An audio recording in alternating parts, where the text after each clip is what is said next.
struggles of the run game. More so than anything was our run game, of just the terminology, the structure, the progression of the way we teach it, because that's something we haven't been as good as we want to be. And so moving forward, we kind of pared it down. What's really important to us? What do we want to be really good at? What have we been good at? How do we build this thing, rebuild this thing from scratch? And that's really where our main focus was. I think the progression, the way we've taught it so far through the offseason has really stuck with guys. There's probably a clear understanding. There's probably more of things fitting in certain families to where the rules, the techniques are carrying over from play to play. It's 88 degrees at 12 o'clock. Time and temp brought to you by Bueller Air Conditioning. Stay cooler with Bueller.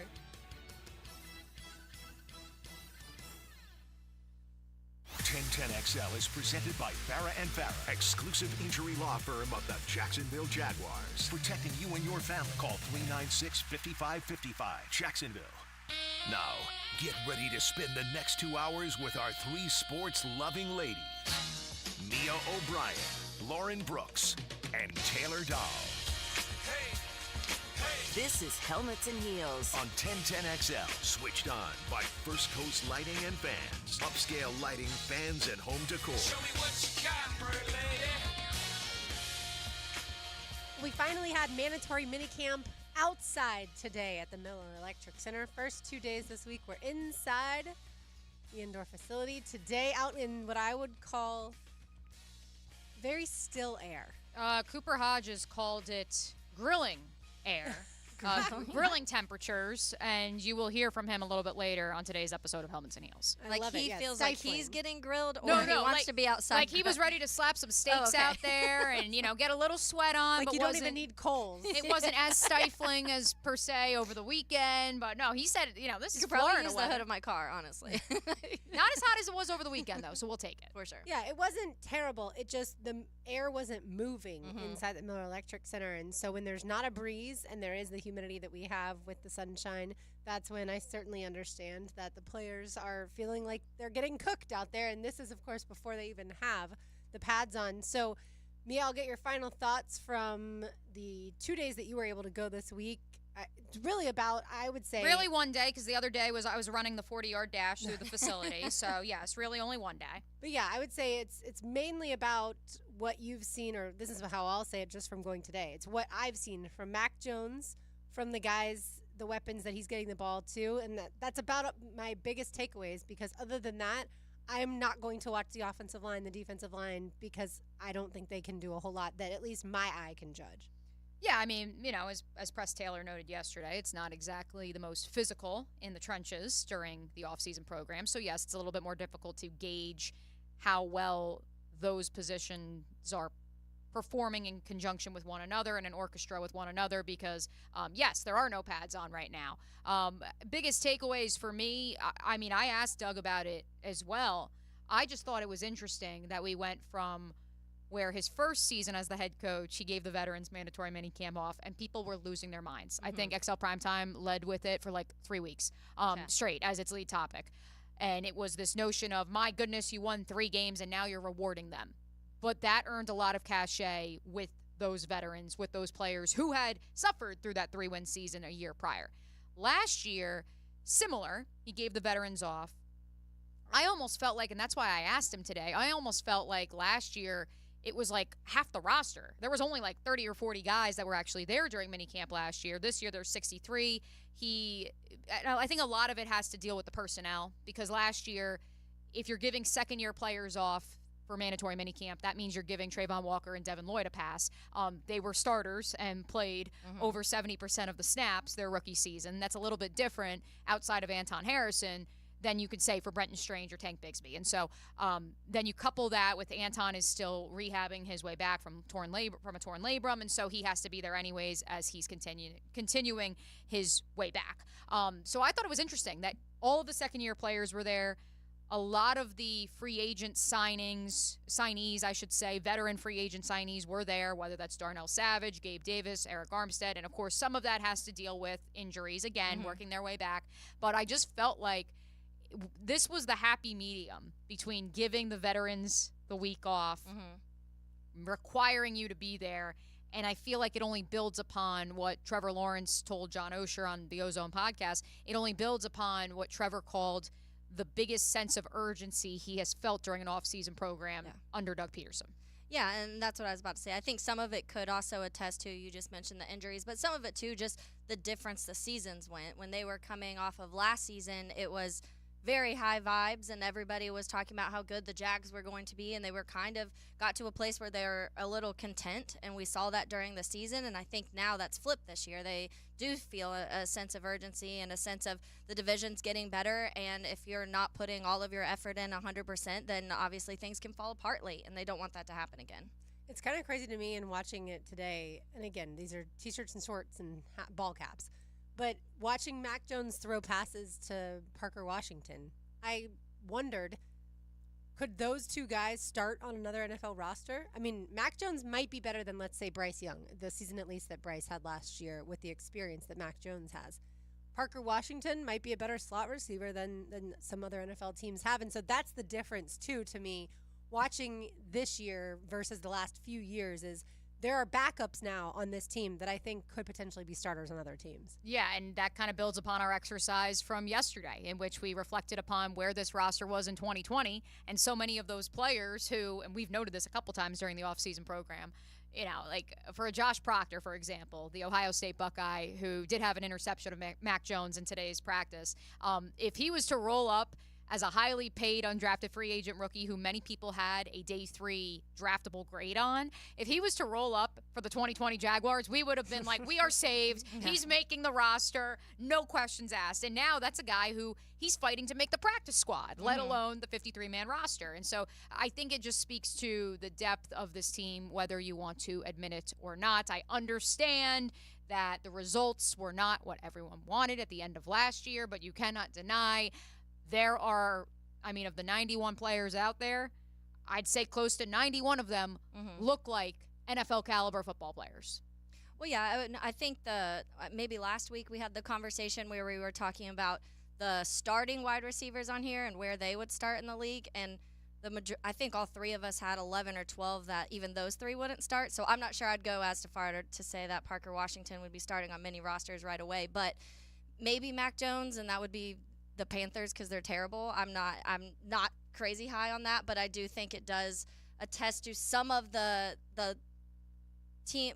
The Jags were in the back half of the league for a long time when it came to, they were that bottom 6, 7, 8 when it came to even starters, but let alone the depth. So it is good that you can say, okay, there's probably 5, 6, 7 teams that would take these guys in a heartbeat and they would be starting. But I do think there is still things to be proven, and that's what this time of year, obviously we have the 6-week gap now, but once training camp comes, I think you do get a better idea of how deep that actual depth is, and that's why I also and Mia are a little higher on preseason games than you are, because I think that gives us a better idea too of the depth, and you can compare that to other teams a little better than you can right now with some shorts on.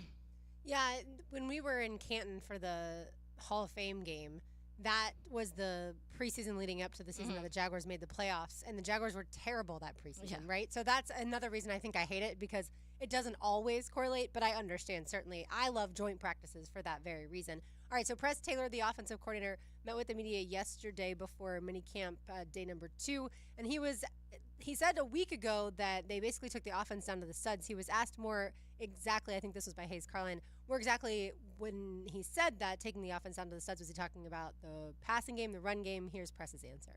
You honestly have no idea if you can run the ball until the game starts. I mean, preseason only gives you so much. Obviously, off-season doesn't give you a whole lot. It gives you targeting and landmarks and footwork and technique, but there's no physicality. We talked about that last time. Even into training camp, there's only so much you can do. You'll get a handful of days that are full speed, but it's just really not a ton. And then you kind of got to get a hope that your training has taken you to the point where now when the bullets are flying, we know what we're doing and we know how to respond.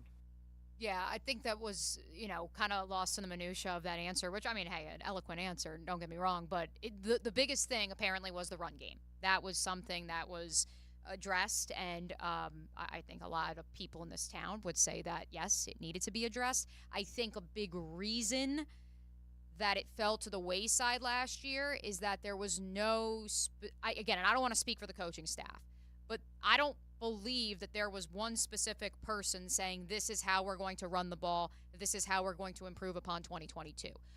Phil Rauscher now does have the run game coordinator title. There's been a conscious effort between him and Doug to meet, talk about technique, talk about things that did not work last year. How do they create more opportunities? And, of course, the verticality of the offense, having a Gabe Davis and a Brian Thomas Jr. who can stretch the field will aid you in that hopes of revamping the run game. But, yeah, I think it kind of got lost in the answer there. But that was the answer. That was the biggest thing they had to take down to the studs, which, I mean, water is wet. Logic would suggest that. You were the 30th best run game in the National Football League. I would hope that was your focus. But at the same time, I also hope, and, you know, I think that Doug would tell you that this goes into every conversation about the offense. I hope that there also was a conscious effort to say we cannot be operating in a 10-yard box in the run game, but as well as the passing game, which I understand in the Press Taylor, Doug Peterson offense, the pass game is an extension of the run game, the short passing game. Those are considered equivalent to handoffs, but that's the part that I'm wondering if that was included in that conversation of, quote, ripping it down to the studs. Yeah, and I think that, the biggest focus, as what you just said, I think is the run game because of the opportunities that opens up. And I think especially now when we're in a league where we do see so much RPO or using the run game and other even two tight end sets, and we've seen Doug do that in the past a ton too, and those opening up into play action and things like that. There's so many factors of this that I feel like if you start with the run game, it does open up so many other opportunities, but you don't want it to get completely lost and too much it be heavily focused on that, because I agree with you.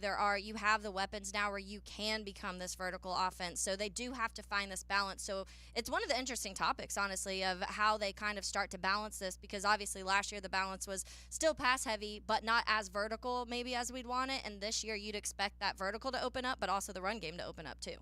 Yeah, it certainly goes together. And I think the interesting part was Press kept talking about the terminology that they had that I guess didn't work with the run game. And so when it comes to that, you kind of sit back when you're not a coach and go, what exactly was the problem with the terminology of the run game? It seems like the passing game would have the more difficult terminology than the run game, yet that was the area where he struggled. This was the stat that I had from Bucky Brooks earlier this week.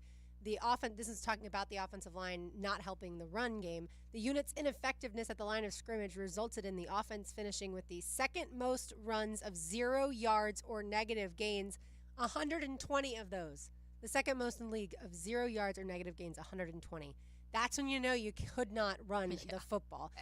And I think, and I don't think I know this, the gentleman in that building would tell you that the inability to run the ball was not solely on the offensive line, just like the inability to get vertical does not fall solely on the part of the play caller or whoever designs that play in the lab.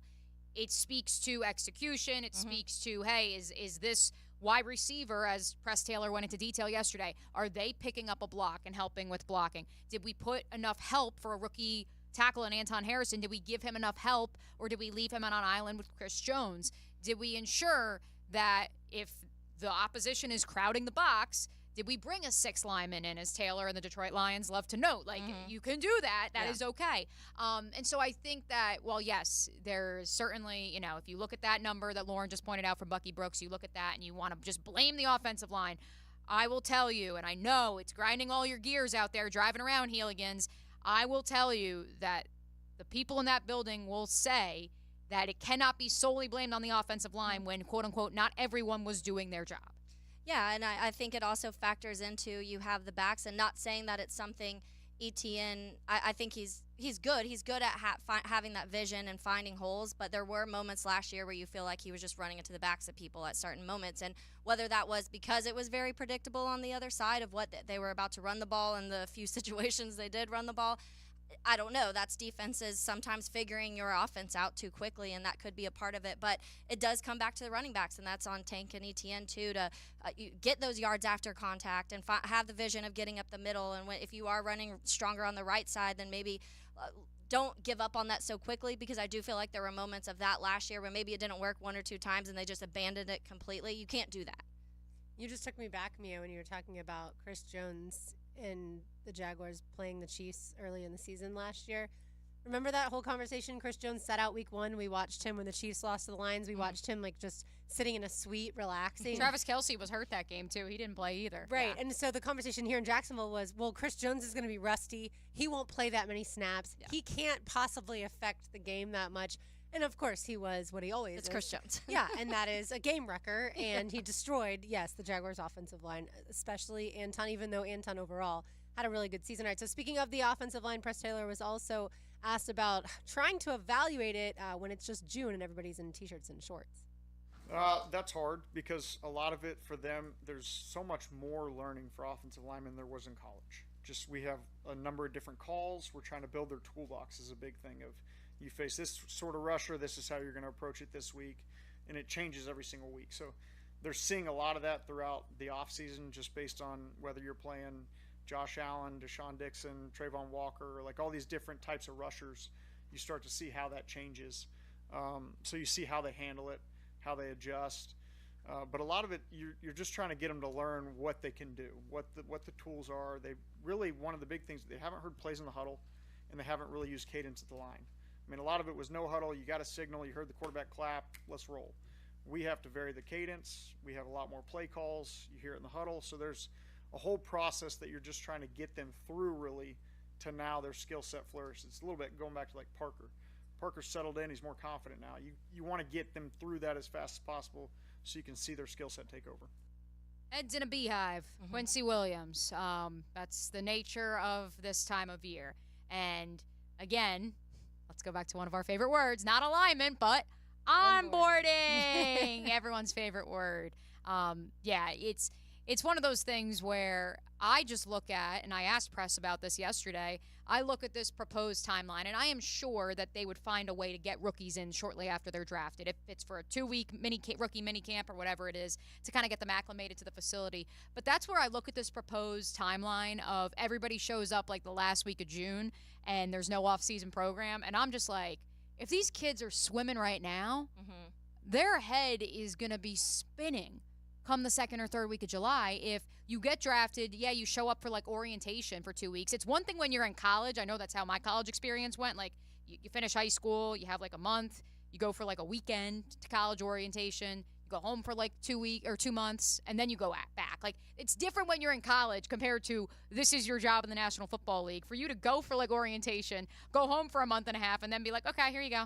Like now you're here, and yeah, you got a playbook, but you're not prepared for what's to come, even if, yes, it's not physical and they're not in pads right now. So I don't know. I keep going back and forth on that because I think that a lot of the athletes that we've seen talk about it, it's what they did COVID year and it worked for them sending a playbook and having workouts on their own, and then just not having these few weeks of OTAs where you're not doing much but you're in shorts, and then having 6 weeks off and then having to come back. You have that orientation, probably a little mini camp, then you just hit it full on in July and you go, but you do have workouts and playbook to study in between. So it'll be, we'll see pretty quickly how it ends up working for the league, but I could see some of them honestly liking it. I heard Lageman talking about it yesterday on Jaguars Today, and he said he would hate the change for players because working out together breeds competition, and the conditioning breeds competition. And when you're away from the building, not as much. And then also for coaches to this is a really important time for coaches. And I know most people don't focus on coaches' schedules, they focus on the players, and they just want to win. But these coaches are human beings, and they do have families, and this time away for them is so incredibly important to come in recharged. It's honestly why, if you pay attention to 1010XL, there's a lot of vacations this time of year. There's a reason for that, because you've got to recharge and reset for football season, which is such a grind. All right, so Taylor, you asked this question in our group chat. Which Jaguars offensive lineman has the most to prove this season? So I'll let you answer the question first. Yeah, I was like, I could truly probably name a reason for the majority of them, and that's why I was like, it could be a fun conversation because there's a lot of ways you can go with this. And when you talk about proving yourself, sometimes that starts from the bottom of the guys that still are trying to prove a name in the NFL, some more so bounce back seasons, or some more so whatever the case may be. So like I said, I could probably make an argument for each of these. I think for my answer, though, I am going to say Cam Robinson. I think for Cam, especially last year, dealing with injury, having the suspension early, when he wasn't playing early on, the line honestly looked good, and some of us were kind of surprised, like, wow, this offensive line's playing really good, and it's without Cam Robinson. Although many people have forgotten about that, so thank you for reminding us, Taylor. Because I remember we're like, okay, well, when he comes back in 5-6, do they rush him back? Because it's also the London game, and he hasn't been able to practice. Is he going to travel to London? Because honestly, it's kind of flowing well right now, and what do we want to do? And so you don't want to be the guy where your offensive line's playing better when you're not in the game. And I don't want to say that's the normal situation with Cam, because obviously we know this extra level that Cam's been able to take up, especially when it comes to being the more like aggressive type of defend Trevor, be that more, I'm trying to think of the word to say, the more just the enforcer. The enforcer for the offensive line.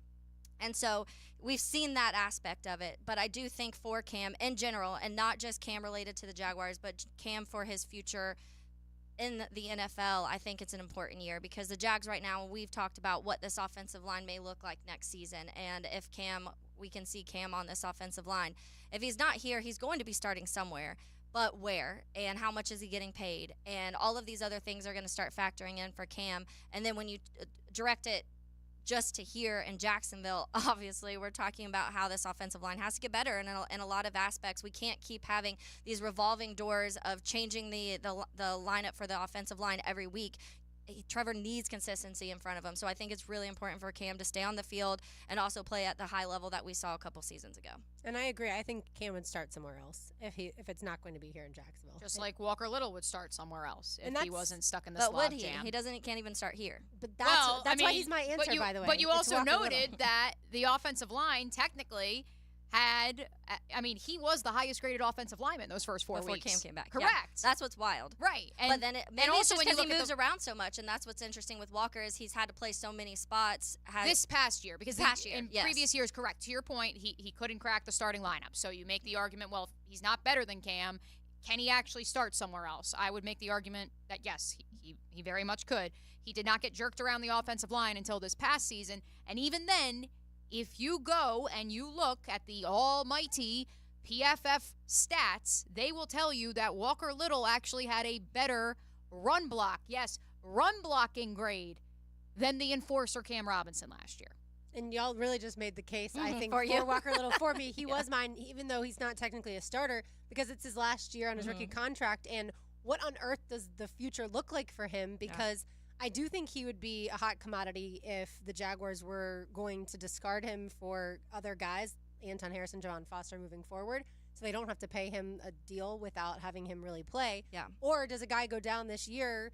Obviously, God forbid, but if that happens, and we know that offensive linemen come up with some injuries at times, does he get that starting role, and then what happens from there? So to me, throughout camp, whether it's pushing Cam, I don't think he's really pushing Ezra. I think he's more of a tackle than guard, even though we've talked about could he The experiment's left over. guard. Yeah, the experiment is over, and he's gotten hurt playing in the interior in the past as well. And so to me, Walker Little, if he ends up starting at some point in time, that determines his future. If he doesn't start, what does that look like for him?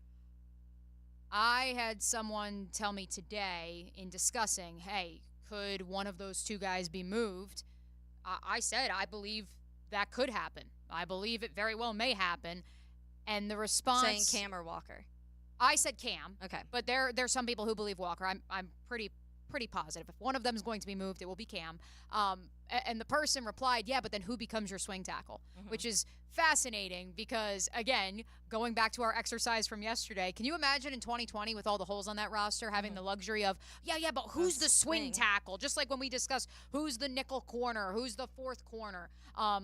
That's a luxury. That's a first world problems. Yes, you do need to have a swing tackle in the National Football League, but the fact that we're there is a step in the positive direction for the organization as a whole, to which I said, you gave Blake Hance money that if you cut him, it would be more expensive to cut him than it would be to actually pay him. So that says to me that they have confidence in a guy who can play all 5 positions along the offensive line.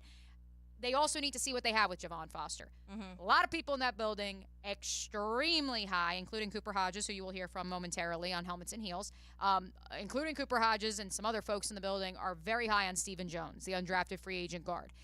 They are seeing positive returns from Foster.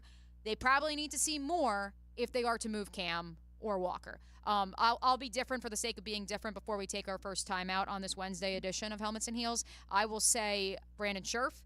I will say that because there's too many people in this town saying he's over the hill, despite, again, the almighty PFF saying he actually graded out as, the 17th best offensive lineman we saw on that list last week. So I think for the sake of argument's sake in this town, not that Brandon cares about that, but I think in terms of legacy, I think that he would like to put together a season that certainly is more of a ringing endorsement to the All-Pro and the Pro Bowler that he once was, even as he is entering his mid-30s.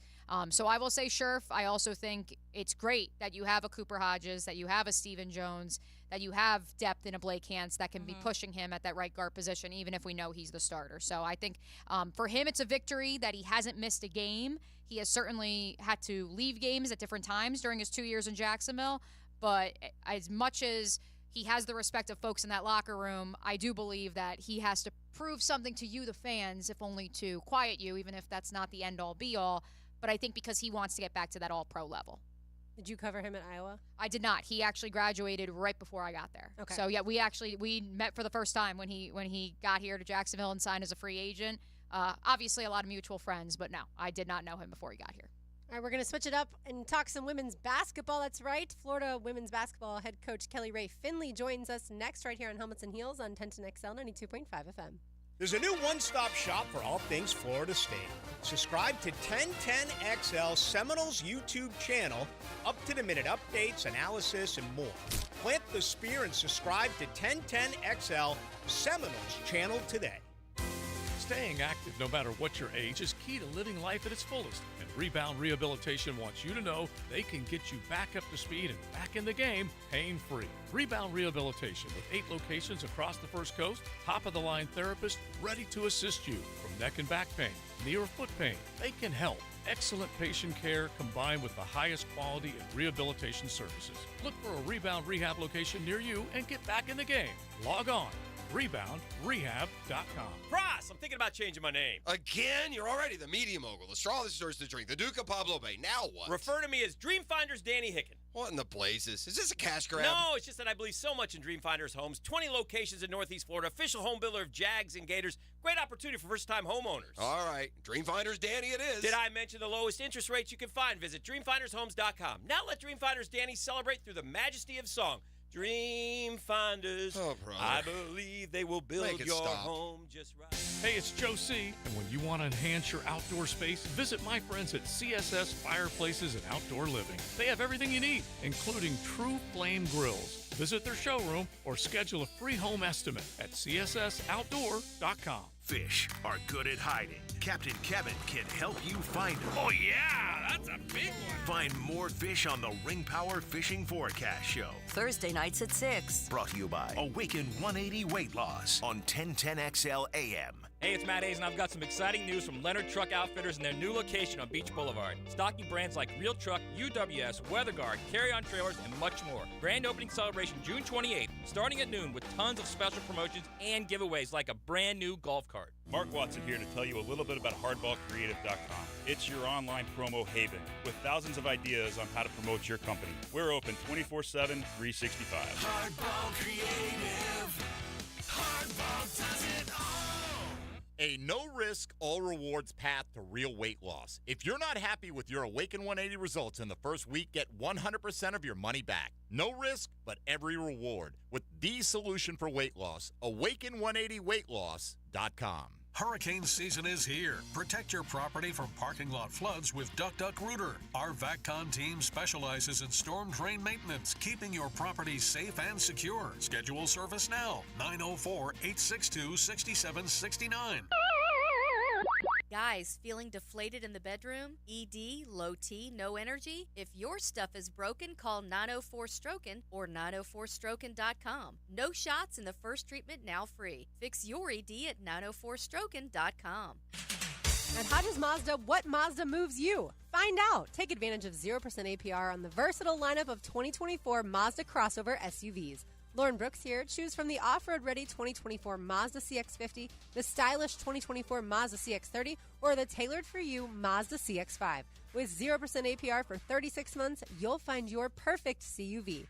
The professional non-commissioned sales team always puts your best interests first, and you'll get 2 years free maintenance. Visit Hodges Mazda today or shop online at hodgesmazda.com. See dealer for details. Terms and fees for qualified applicants expires July 1st, 2024. Don't make a bad call when it comes to servicing your home. Cooling off with a baby pool in the house to fix your air conditioning problem is a bad call. Trying to catch a wave in a flooded bathroom is a bad call. Using a burning electrical panel to make s'mores is a bad call. The next time something goes wrong, make a good call to Donovan. Whether you need air, electric, or plumbing service, Donovan is always a good call. It's why we've been trusted by our customers for almost 40 years and why you can trust us to deliver fast, reliable service to your home. Donovan, always a good call. Visit DonovanAC.com today. 1010XL is presented by Farah & Farah, exclusive injury law firm of the Jacksonville Jaguars. Protecting you and your family. Call 396-5555. Jacksonville. Let's ring up another guest on the All-Pro Roofing phone line. This is Helmets and Heels. Kept classy by First Coast Lighting and Fans. Upscale lighting, fans, and home decor. On 1010XL.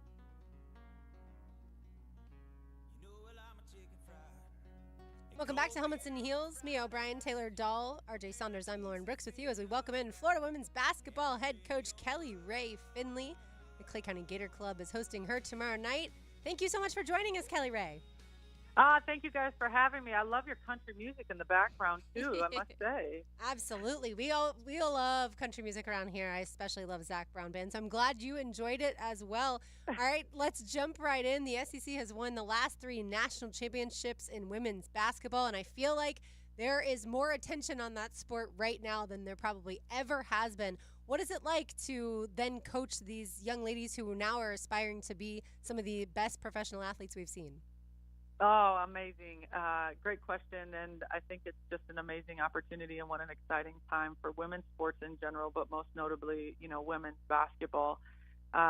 It's the largest growing sport right now nationally in terms of viewership.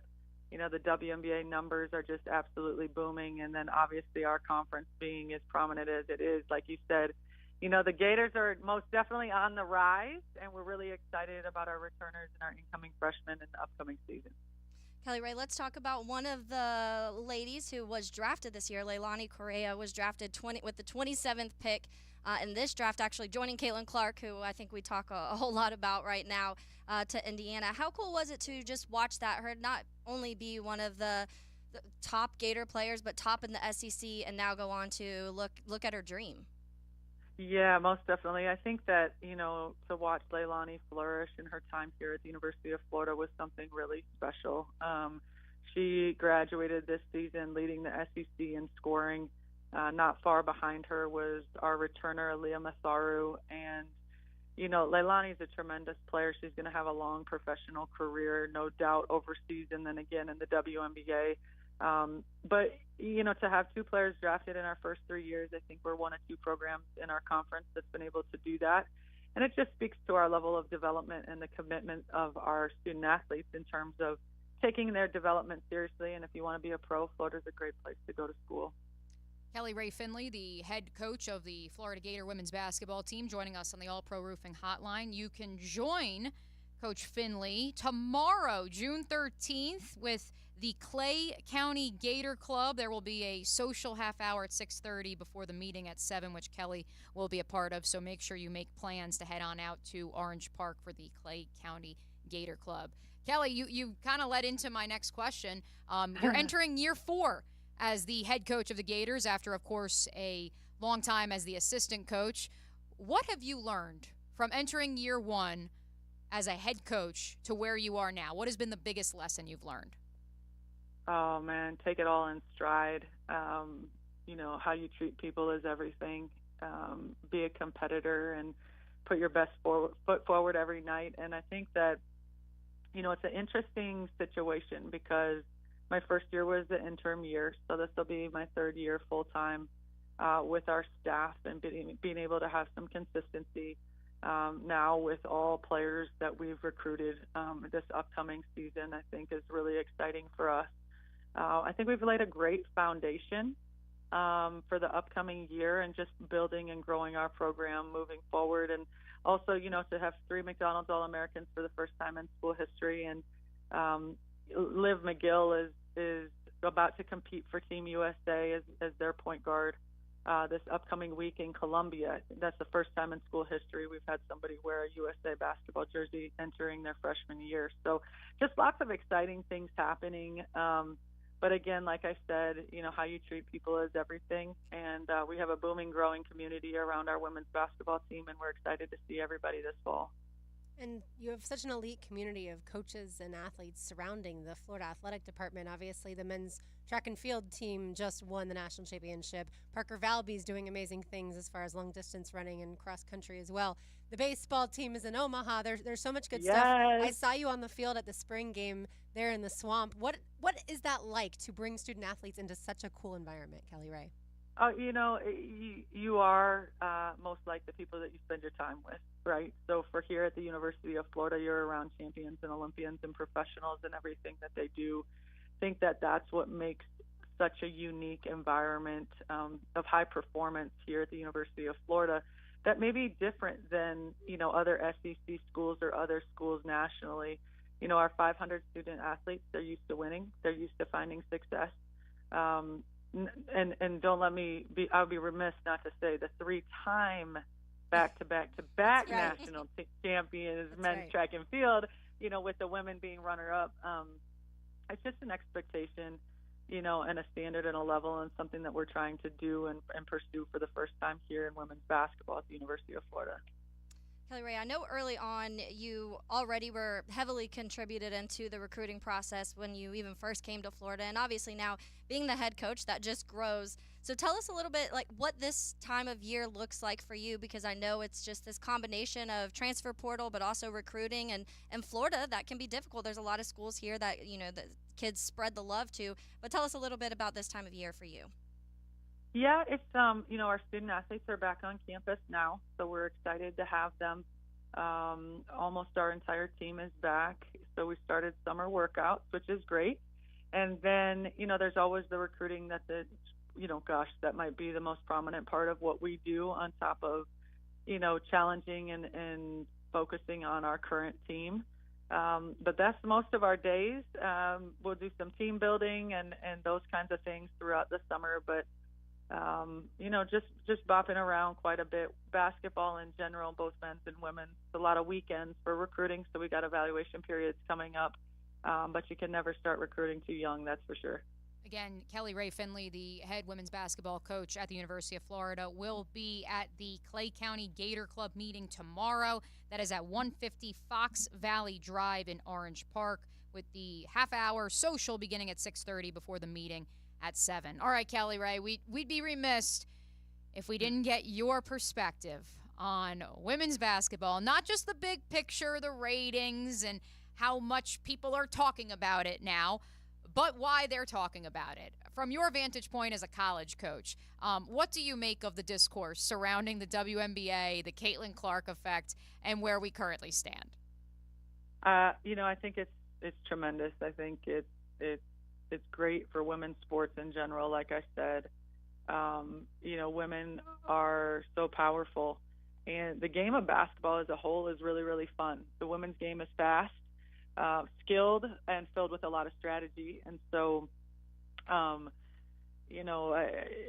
it's just the ever-evolving game. Our student athletes, man, they're cerebral, they're skilled, and their athleticism matches that as well. And so it's just a fun game to watch. But as a woman, learning how to be a competitor and fierce and tough and all of those things, all while being nurturing and caring, the women that you see that are mothers and, sisters and caretakers, being able to be all of those things all at once. It's just amazing and empowering to see how, quite honestly, women can do it all. That's right. They sure can, like hosting a sports show here on 1010XL. You already know it. All right, so season tickets just went on sale earlier this month. Is that correct? That's correct, and we'll love to see everybody this fall, starting November 4th at our home opener. Awesome. And like Mia said, back tomorrow night with the Clay County Gator Club, begins at 6:30 in Orange Park. Kelly Ray, thank you so much for taking the time to join us today. Yeah, thank you, guys, and as always, go Gators. That's right. I can say that right back. Go Gators. Thank you, Kelly Ray.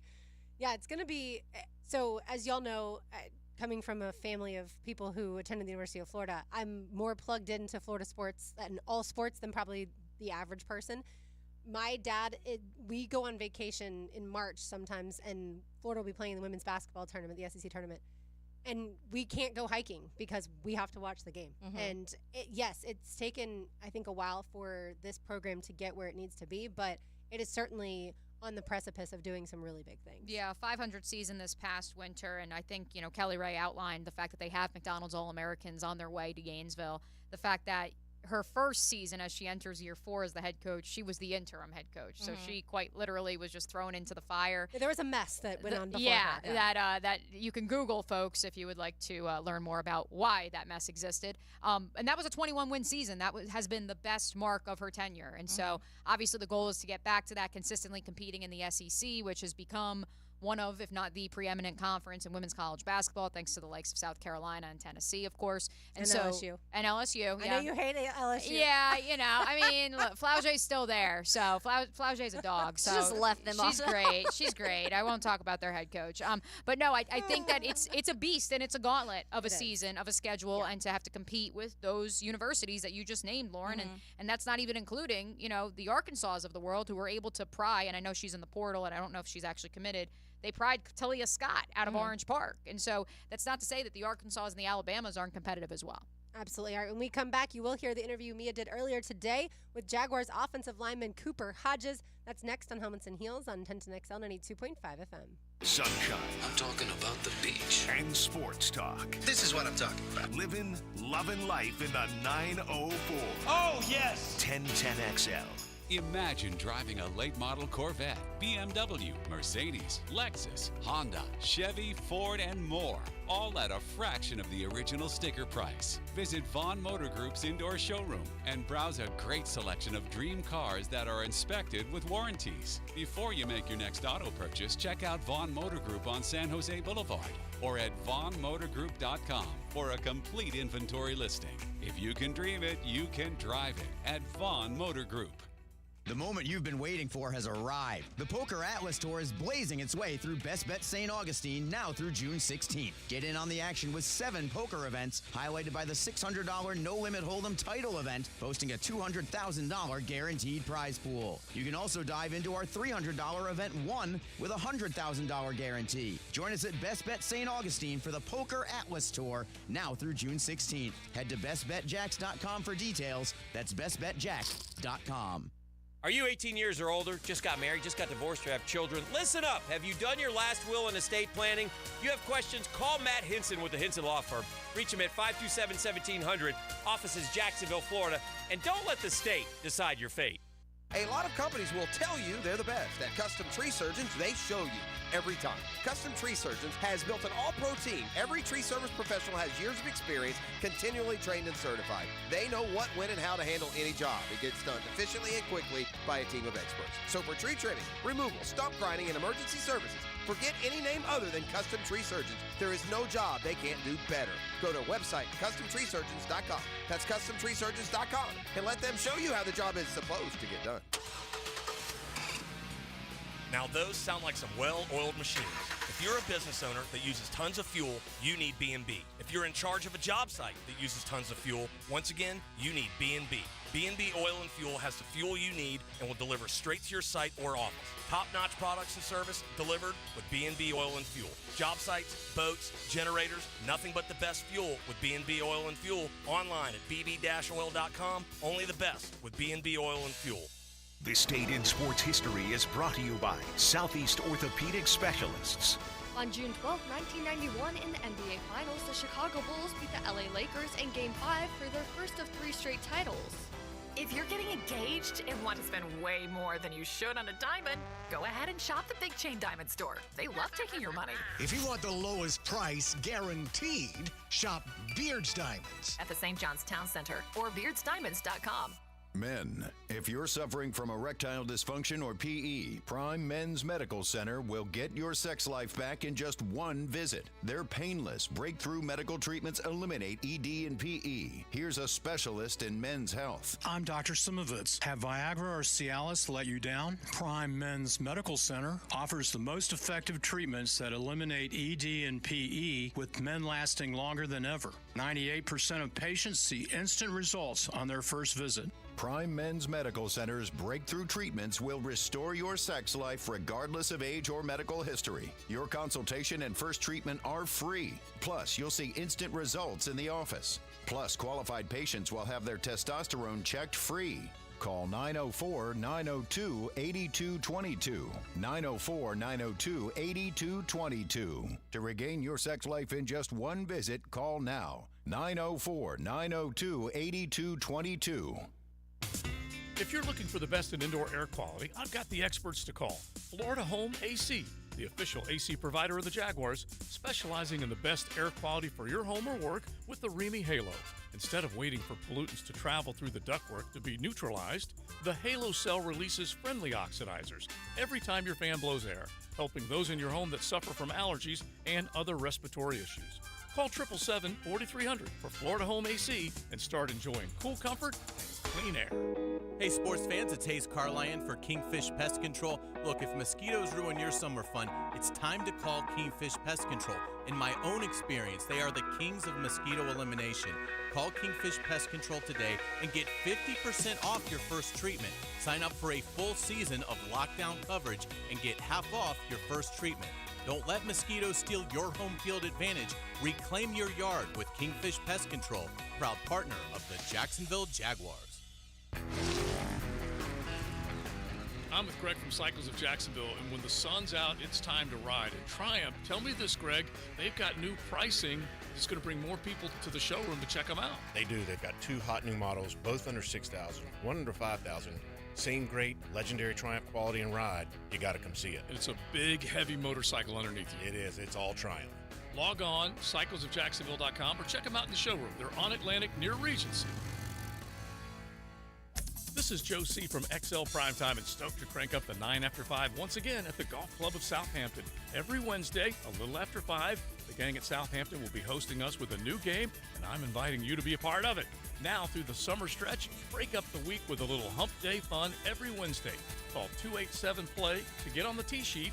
There'll be food afterwards and prizes, including playing for a membership at the Golf Club of Southampton. Call 287-PLAY and hit the tee with Joe C. 1010XL is presented by Farah & Farah, exclusive injury law firm of the Jacksonville Jaguars. Protecting you and your family. Call 396-5555. Jacksonville. Helmets and Heels is switched on by First Coast Lighting and Fans. Upscale lighting, fans, and home decor on 1010XL. Mia O'Brien, Taylor Dahl, RJ Saunders, I'm Lauren Brooks with you. Thanks again to Kelly Ray Finley, the University of Florida head women's basketball coach, for joining us. And she will be with the Clay County Gator Club tomorrow night. All right, Mia, people know Cooper Hodges for his cartwheels. What should they know more about Cooper Hodges? They should know that the hope and the plan inside the building at the Miller Electric Center is that he would be the heir apparent to Brandon Scherf at the right guard position. That is the hope. That is what the Jaguars need to see from him over the next year, because obviously Brandon Scherf is under contract, and so long as he is healthy, he will be the starting right guard.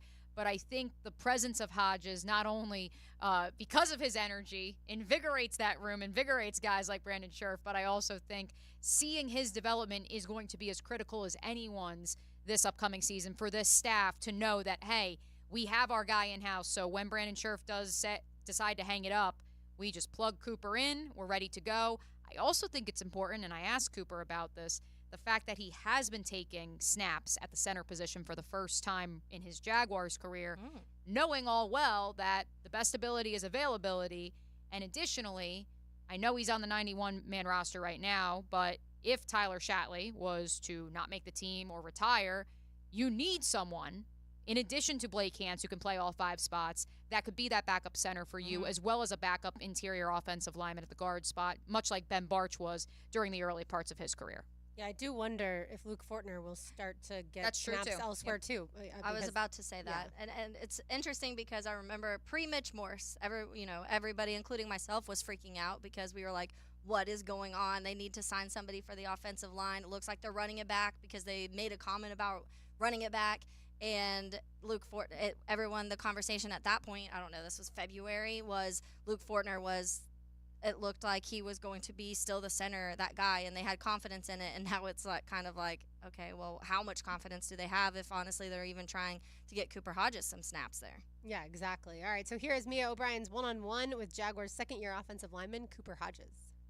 Pleased to be joined with Jaguars offensive lineman. I'm going to say offensive lineman because you're playing a couple different positions now. Everywhere. That's right. He's here, he's there, he's everywhere. Baker County's finest, Cooper Hodges. How are you doing, my friend? I am excellent. I'm excellent. I couldn't be better. Beautiful day out here. A little warm, but we love it. We love it, So Yeah, you're from down the road. You're used to this. I'm This used is to nothing. it. Yeah, this is walking in the backyard weather.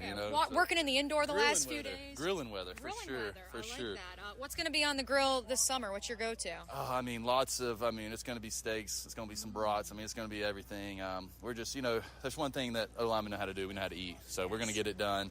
Got the old Blackstone ready to roll, maybe some hibachi. I'm going a little crazy on the food right now, but yeah. Hey, listen, well, that would be my first question. How much weight have you gained? How much of an emphasis getting stronger, getting bigger was it for you this offseason?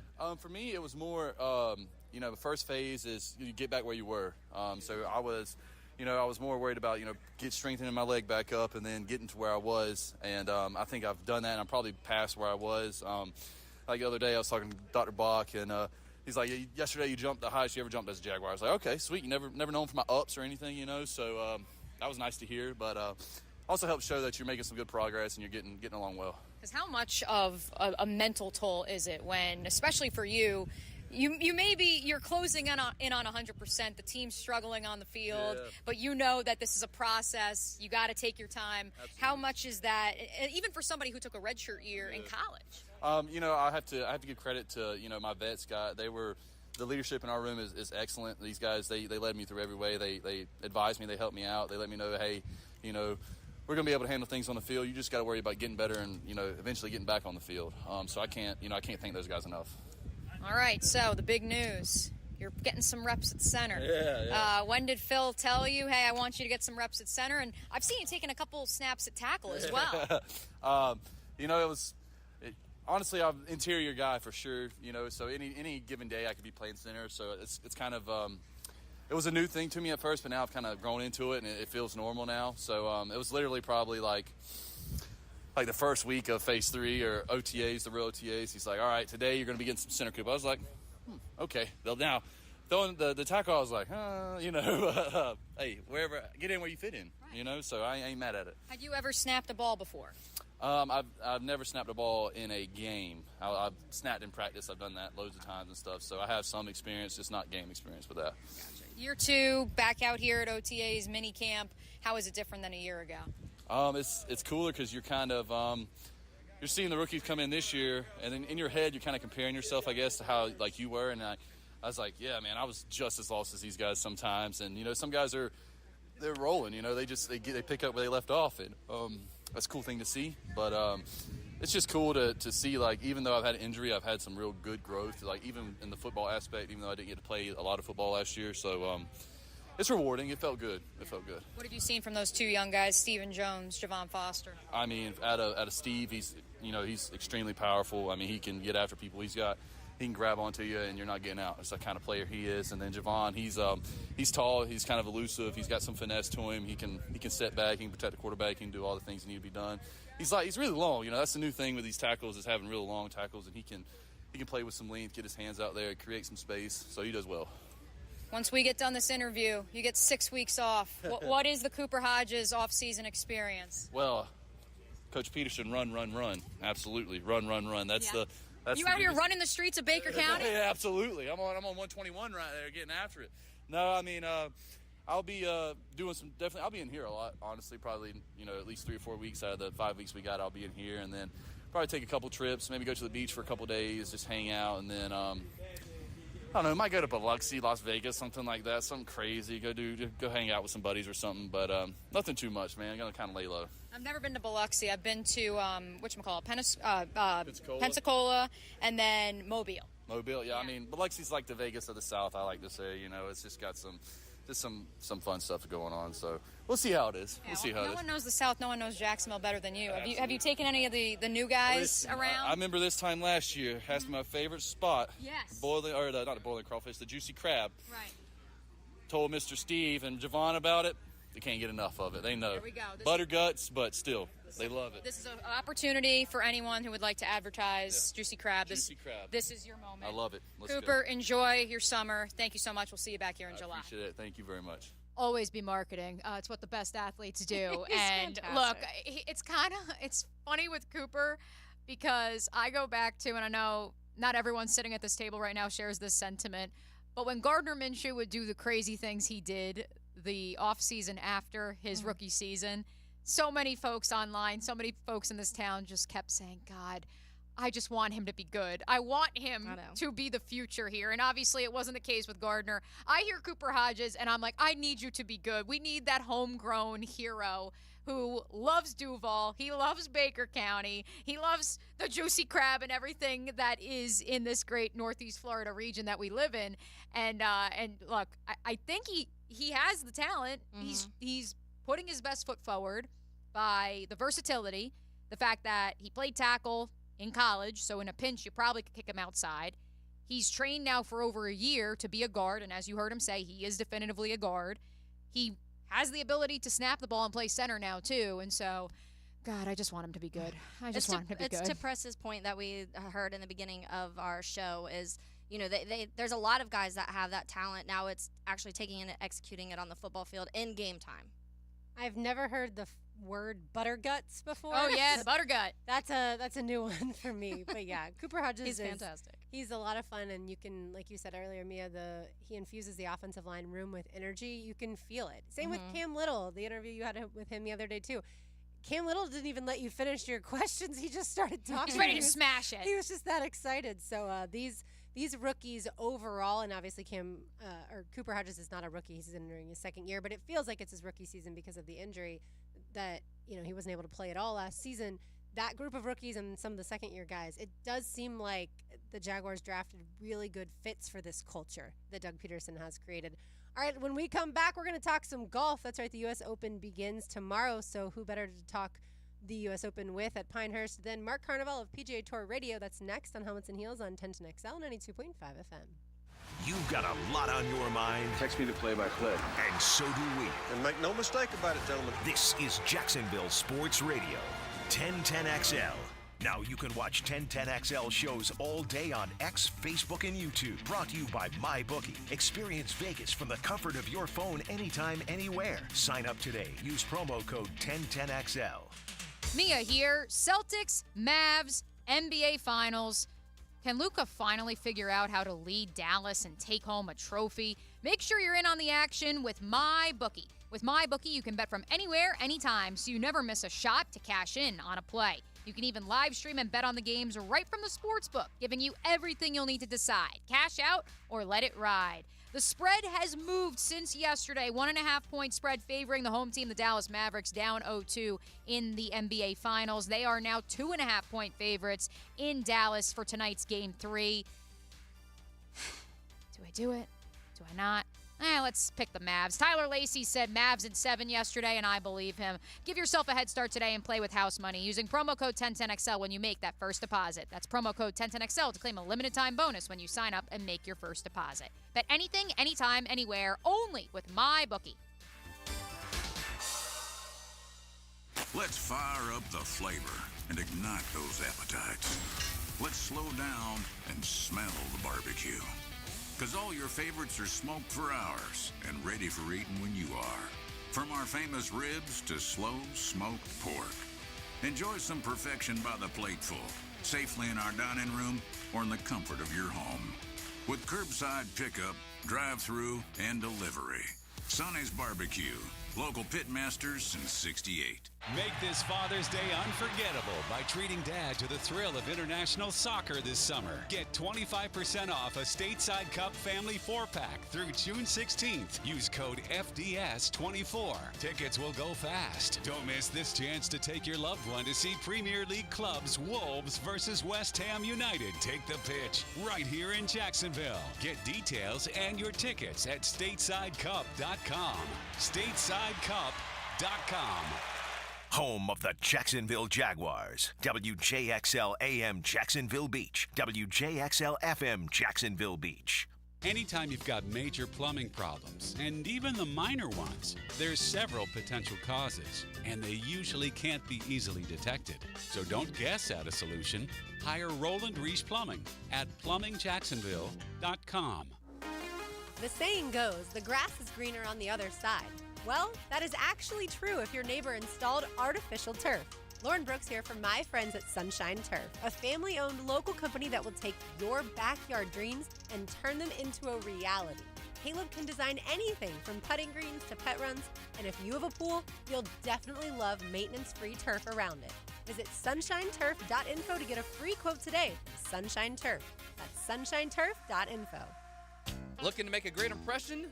Dylan Denmark here, folks, and when I want to score big, I send flowers or a plant from Jacksonville's best, Kuhn Flowers.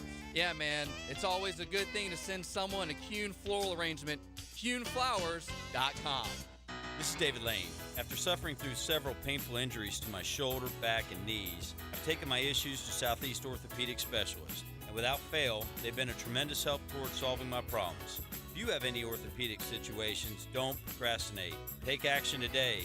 Give those aches and pains to the pros at Southeast Orthopedic Specialists. You'll be glad you did. Relieve pain and get back to life. SOS. Southeast Orthopedic Specialists. This is Molly McDonald with your 1010XL Southeast Orthopedic Specialist Local Sports Update, brought to you by First Coast Honda Dealers. Going into year 2, Jaguars wide receiver Parker Washington spoke with 1010XL's Joe C. on how he sees his role this season. I mean, just being able to step in when needed. I mean, that's what it's all about. Just by realistically, you already know it's going to be Brian Thomas, Gabe Davis, Christian Kirk as our starting receivers. So just if I need to step up in any situation, get somebody for a breather, I mean, that's just my role right now, and I'm excited to embrace it and having fun.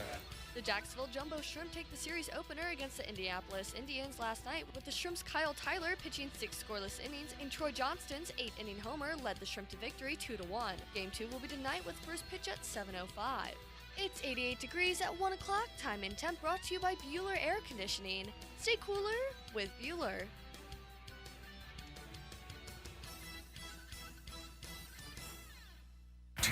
XL is presented by Farah & Farah, exclusive injury law firm of the Jacksonville Jaguars. Protecting you and your family. Call 396-5555. Jacksonville. Let's ring up another guest on the All-Pro Roofing phone line.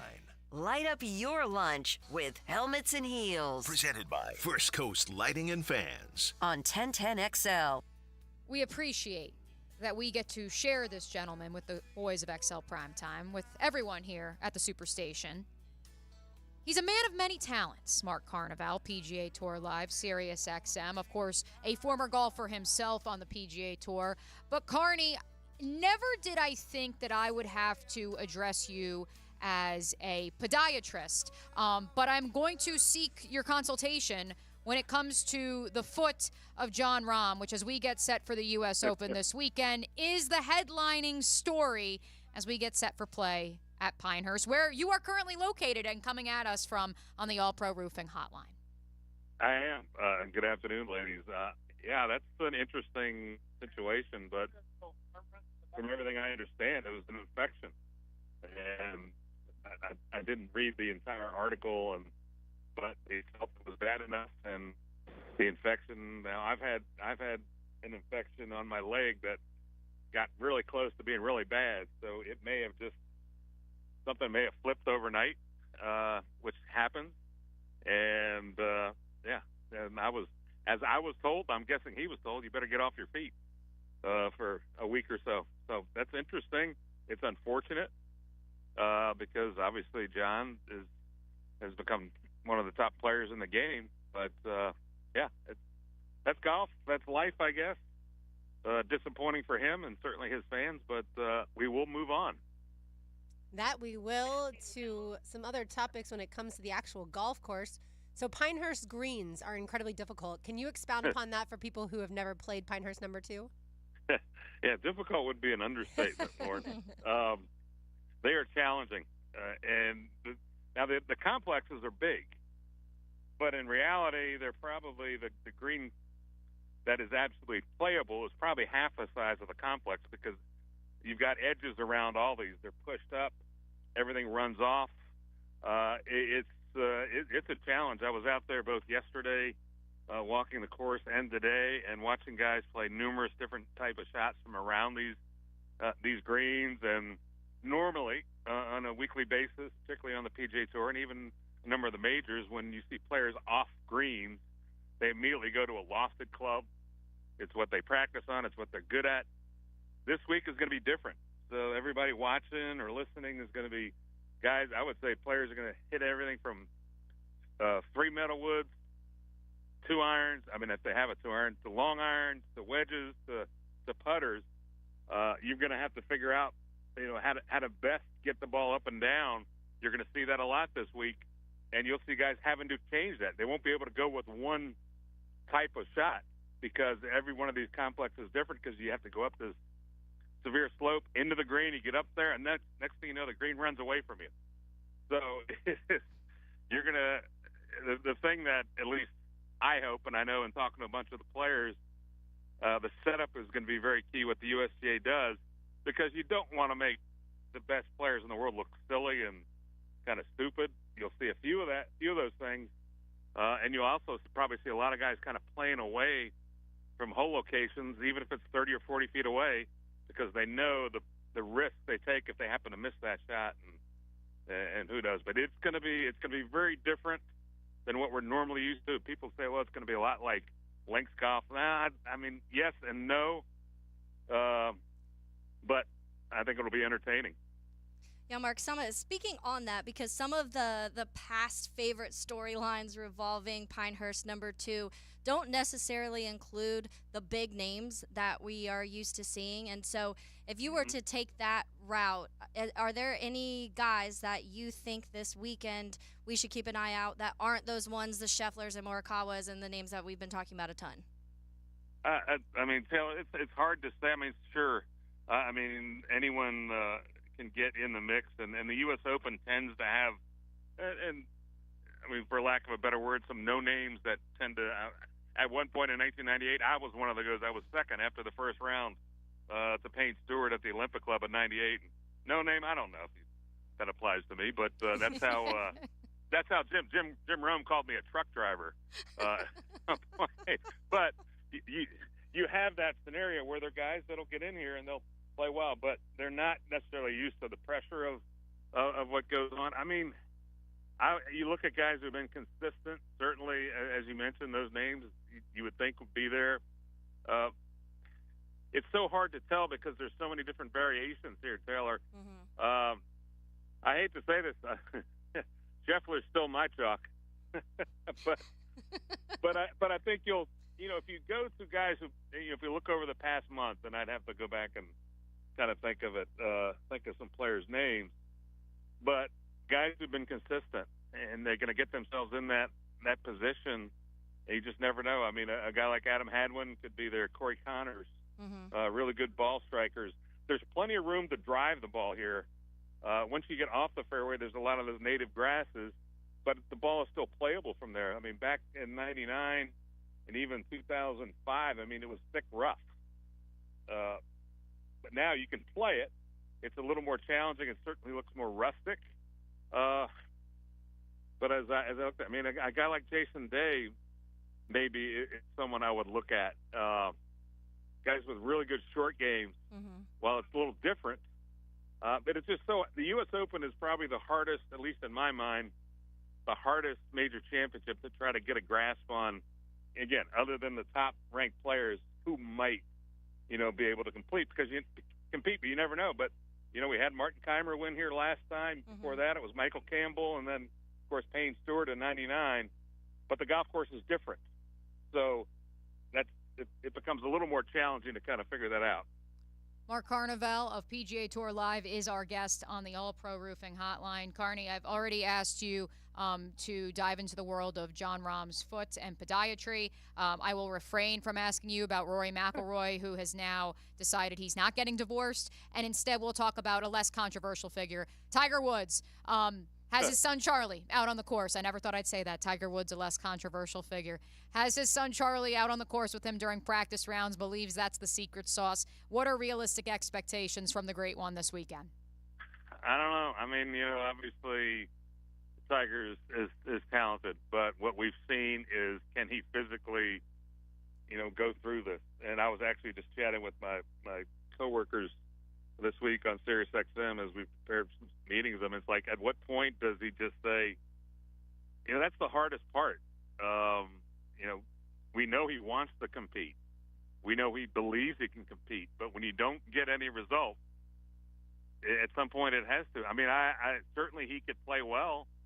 I just think the challenge is going to be for him to play well for 4 days, as we've seen. The first thing he's got to do is make it to the weekend and then see what happens. But as he continues to say every time he plays, what it takes for him to get prepared to play physically off the golf course with treatments and everything, he doesn't, he seems to be walking okay. This is a fairly flat golf course to walk, so that shouldn't be a big issue. But, again, he just hasn't showed us enough for me to sit there and say, hey, he's going to be able to compete. We'd love it. The golf board would love it if he did. So we'll have to kind of still hold our hopes that he does. But I think it's hard for me to say this, but I think we're probably closer to the end of his maybe major competitive. He'll still play Augusta, I think. And again, I'm assuming things. This is just what I see, and I would certainly ask him. What he believes he can compete. Obviously, he wants to compete for his kids, so they can see him compete. He was fortunate they were able to see him win that last major at the Masters. But yeah, I mean, how long do you keep doing this without getting the results? You may answer this question differently for golf fans versus actual guys on the PGA Tour, but do you think that because Scottie Scheffler is so unassuming that people didn't quite take his fierce competitive drive seriously enough? Probably. I think that's a good point, Lauren. I mean, I think we, in this day and age in all sports, not just in golf, as I think I've said the last time, I think when we were at the PGA, I mean, he is not your typical number one athlete in any sport. He's not on social media. He's not this, loud, attention on me all the time like we see the number one athletes in all the other sports. I think the golf world understands it. I think it's probably harder for the outer fringes of it, the media and the fans to understand it. I know that the players are continuing to talk about how good he is. They realize it, but I think it's just different. I think people in this day and age, people expect the number one player to be different. He's much different than Tiger. We're certainly starting to compare him in some ways to Tiger, but Tiger's the one who really created this bar. His game that he brought to the PGA Tour is what all these guys have picked up. That's what they've honed their games after. So it's just different. I love it. I just think it's refreshing as someone who has had golf be such a big part of my life. It's great to see. And I think, what I will tell you, the players are starting to talk about Scottie in their press conferences, and that's certainly something to be taken very seriously. Well, and speaking of that, Mark, because the last player to win the Masters and the U.S. Open in the same year was Spieth in 2015. But when you look at the names even behind that, with Tiger, Jack Nicklaus, Arnold Palmer, I mean, obviously some names that you would put up as the greatest ever, and most people, even casual golf fans, would be able to recognize those names. So if Scheffler does that this weekend, does that comparison with Tiger and some of those names, that the gap that maybe some people keep arguing against, start to close? I think so, but again, you've got to continue to do it more often. Mm-hmm. I mean, Tiger did it year after year after year, and this is, a couple, maybe 3 seasons. I've got to go back and think of it. Probably 3 seasons since Scottie has started to win, and he's got 11 wins now. Excuse me. Can he get those multiple 4, 5, 6-win seasons together, including major championships like Tiger did, like Jack did. Once he starts doing that, then I'd say there's a lot more validity to it.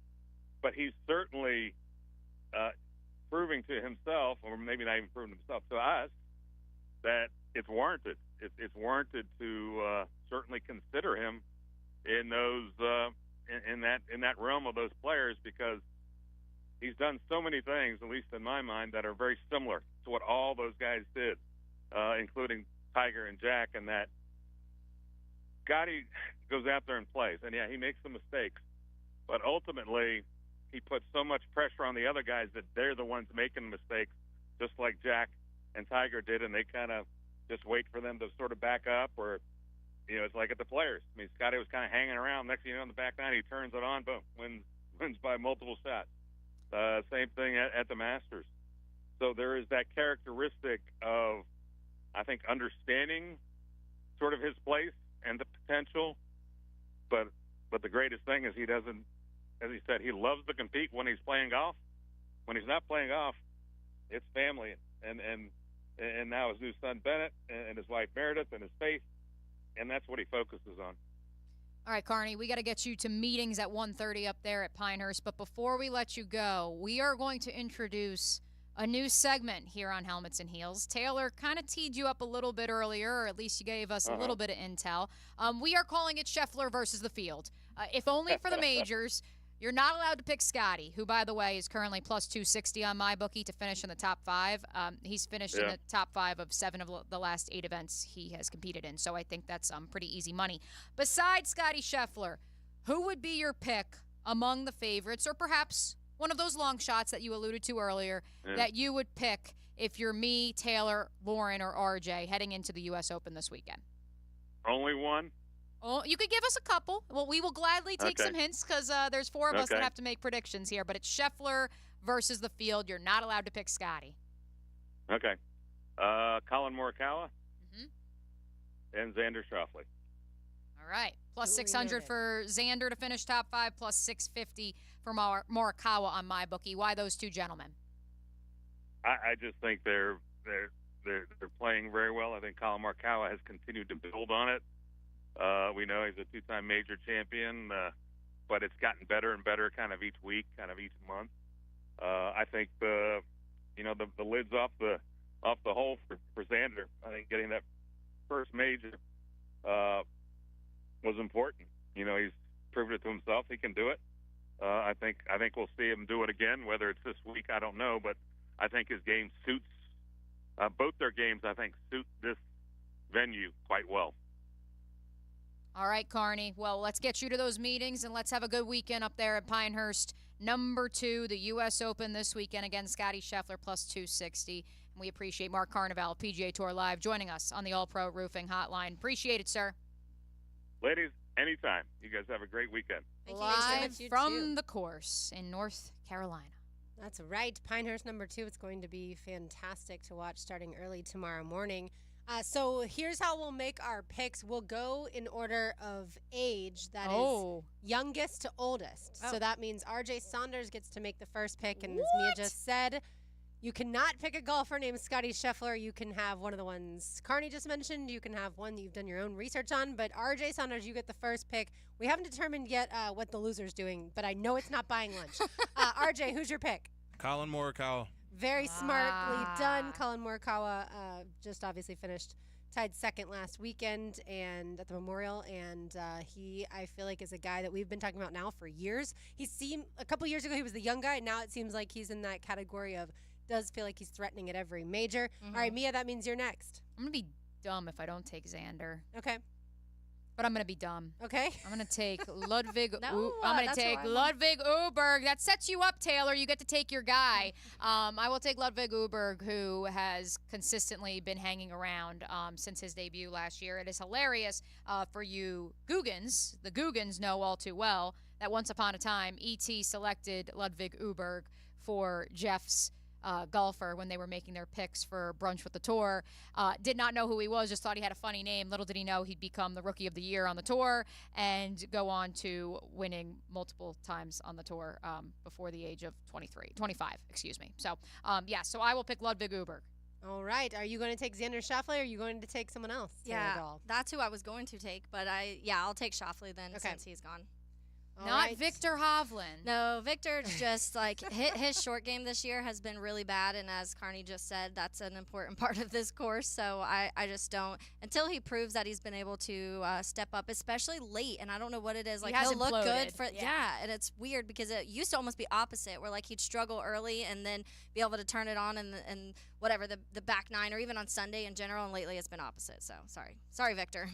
Although he is the if you go to PGAtour.com right now.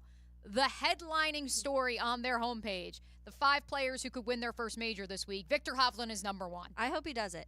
It's funny because I was reading the article that Kyle Porter and Patrick McDonald wrote on CBS Sports about Pinehurst, and they went through their expert picks, predictions, that kind of thing. And Kyle Porter said, star who definitely won't win, Victor Hovland. So that's why I probably would have gone with the same way you did, Taylor. And by the way, this will be a snake draft, so next time around, I'll go first. Taylor second, Mia third, RJ fourth for our next event. But I'm going to go with Hideki Matsuyama because of 2 things. 1, he's really good on approach, and 2, he's really good around the green. So I'm going with Hideki Matsuyama. So RJ Colin Morikawa, Mia Ludwig Oberg, Taylor Xander Schauffele, and me, Hideki Matsuyama. You better be a golf fan to spell all these names, by the way. I am, so no problem. But yeah, we can get that tweeted out from our account. Yeah, by the way, the second best odds, according to my bookie, heading into the weekend, Rory McIlroy plus 580. But no one here on Helmets and Heels has the belief that now that he's not getting divorced, he will finally break through and win his first major in almost 9 years? 9 years, yeah. I'm going to call it murky waters surrounding that, whether it's the divorce in the first place or now that or the fact that he just hasn't been able to put a couple rounds together. And that would be the same thing as well. All right, it is now time for our Heels highlights. RJ, take it away. Somebody wrote a clip. Aaron Judge is an absolute monster. And he hammers that in the air, high and deep to left center. My goodness, he's a machine! Aaron Judge swimming in the fountain. His 25th home run of the year, and it's 9-0 Yankees. Velo walks it off with a 3-run shot. Ready? And a fly ball, right center field, well tagged. Suzuki is going to watch it go. Home run on a 3-2 pitch. A walk-off for Brandon Lau. And the Rays walk it off. Dog Day is the best. Look at this in Seattle. Wow. God, what a day. Oh, enjoying that hot dog with the bun and everything. It's got ketchup, mustard. Oh, it's got salt. Oh, I think it all. Found that one. That's why. That's a good boy or good girl right there. Nice little find. Well fed too. With the hat and everything. Jeez. Taylor, I'm sorry. No, it's okay. I apologize. My highlight was going figured to it would be be Gator that. baseball, but we did play that highlight earlier in the week, and then last night the Rays did walk it off against the Cubs, so it has nothing to do with Taylor. She's one of my favorite human beings. It just has everything to do with the fact that winning a game in a walk-off fashion, which both my baseball teams now Which have the done Rays also have last few needed years. too. So. And absolutely, the Rays did need it. But let's move to your highlight of the dog eating the hot dog. That's the only baseball I want to watch right now because the Cubs have been so miserable. I truly have not watched a game in a week, and that shows you how frustrated I am with Cubs baseball because I had a lot of years of really, really bad Cubs baseball, and I still watched, but this year has been the way they started so well and then just have completely crumbled. And I was talking to Jeff about this earlier. They've had 17 games this year where the starters have not allowed a single run, including last night, and they've lost 14 of those 17. The bullpen is so bad, leaving runners in scoring position, one of the worst in the league. And that's, to me, the most frustrating baseball to watch. I'd truly rather just lose 8-0 than be leading for 8 innings and then blow it at the end or blow it with a walk-off, which has happened in all 14 of those 17. So this one is Seattle and it was against the White Sox, who have been even worse. That's like a little bit of the fun I get to have is White Sox are just a disaster. But it was Seattle White Sox, and they had Dog Day at the Seattle ballpark, which, by the way, Seattle does it so well with all of their promotions and stuff they do during the season. I've seen multiple where I'm like, This is great. They had hot dogs flying out of the sky in parachutes during one game, and was it people in got honor to of just Joey Chestnut? Yeah, or not yet. That was not, because it was a few weeks ago, but I'm sure that would be actually really fun. But this one was the dog. It was Bring Your Dog to the Park Day. This dog had a little baseball cap on, was just chowing down on this hot dog, like full on in a bun, ketchup, mustard on this hot dog, and everybody around is just like cheering on this dog eating his hot dog, and I'm like, that's the baseball that I need to watch right now. I do feel like if you're whether you're a minor league ball team, if you're a ball club, if you're a major league, and you see Joey Chestnut walk in on the day that it is like the hot dogs fall coming from out the of the parachute, like, oh no, I hope what's happening. I hope someone else even gets one. And yes, in case you missed it, he won't be participating at this year's National Hot Dog Eating Contest because of some sponsorship issues. But Mia, Aaron Judge, as the clip said, he's a machine. Leads the major leagues with 25 home runs. It's 4 ahead of Gunnar Henderson, who the Heeligans tried to tell me was the front runner for AL MVP. It's a 2-horse race, folks, and they both play in the Bronx. Juan Soto, Aaron Judge, the 2 sheriffs. Aaron Judge is also tied for the major league lead in RBIs with 62. He has hit 21 home runs in his last 41 games and has batted, wait for it, .401 in his last 41 games. Look, I know that there are the doubters out there, including my own grandfather, who may be listening right now, who doesn't believe that a 6'7" frame playing right field is sustainable and to be mashing the ball the way that he does. But he keeps proving us wrong, and so it's kind of like Scotty Scheffler. I heard that's where they put all the juiced balls, was in New York. Until I hear otherwise. Hey, he hit that home run yesterday, the 2 of them, both in Kauffman Stadium, which is a pretty big ballpark, not necessarily a hitter's ballpark or that friendly right or left porch at Yankee Stadium. Until I'm proven otherwise, Aaron Judge is on a Hall of Fame trajectory. Yeah, it's he's that fantastic. simple. I heard them talk about it this morning on the drill with Murph, and because they were saying of all-time batters that people, like, no pitcher wants to face, and Barry Bonds they put at the top there, but Aaron Judge was in that conversation for Murph. He has to be. Yeah. He has to be because, again, in 41 games, his last 41 games, he's batting over 400. Yeah, he has insane. 21 home runs. Like, I mean, when did they just start walking him all the time? Right. I mean, kind of like Cags at the college level. It's not going to happen, I don't think, at the major league level to that extent. I also think what's interesting and what we've seen over the last week or so because of Juan Soto's forearm injury that kept him out over the weekend against the Dodgers is that it's a chicken or the egg situation about, does Juan Soto take the Yankees lineup to a different dimension compared to a year ago where all this expectation was on Judge? Mm-hmm. Does Judge play freer having Juan Soto because Giancarlo Stanton in the second half of his career is inconsistent, even though... Who also launched one, too. I was just going to say, even though... I think it was like 450 feet or something Coach like Campo and I, we were texting back and forth yesterday. We were pumped.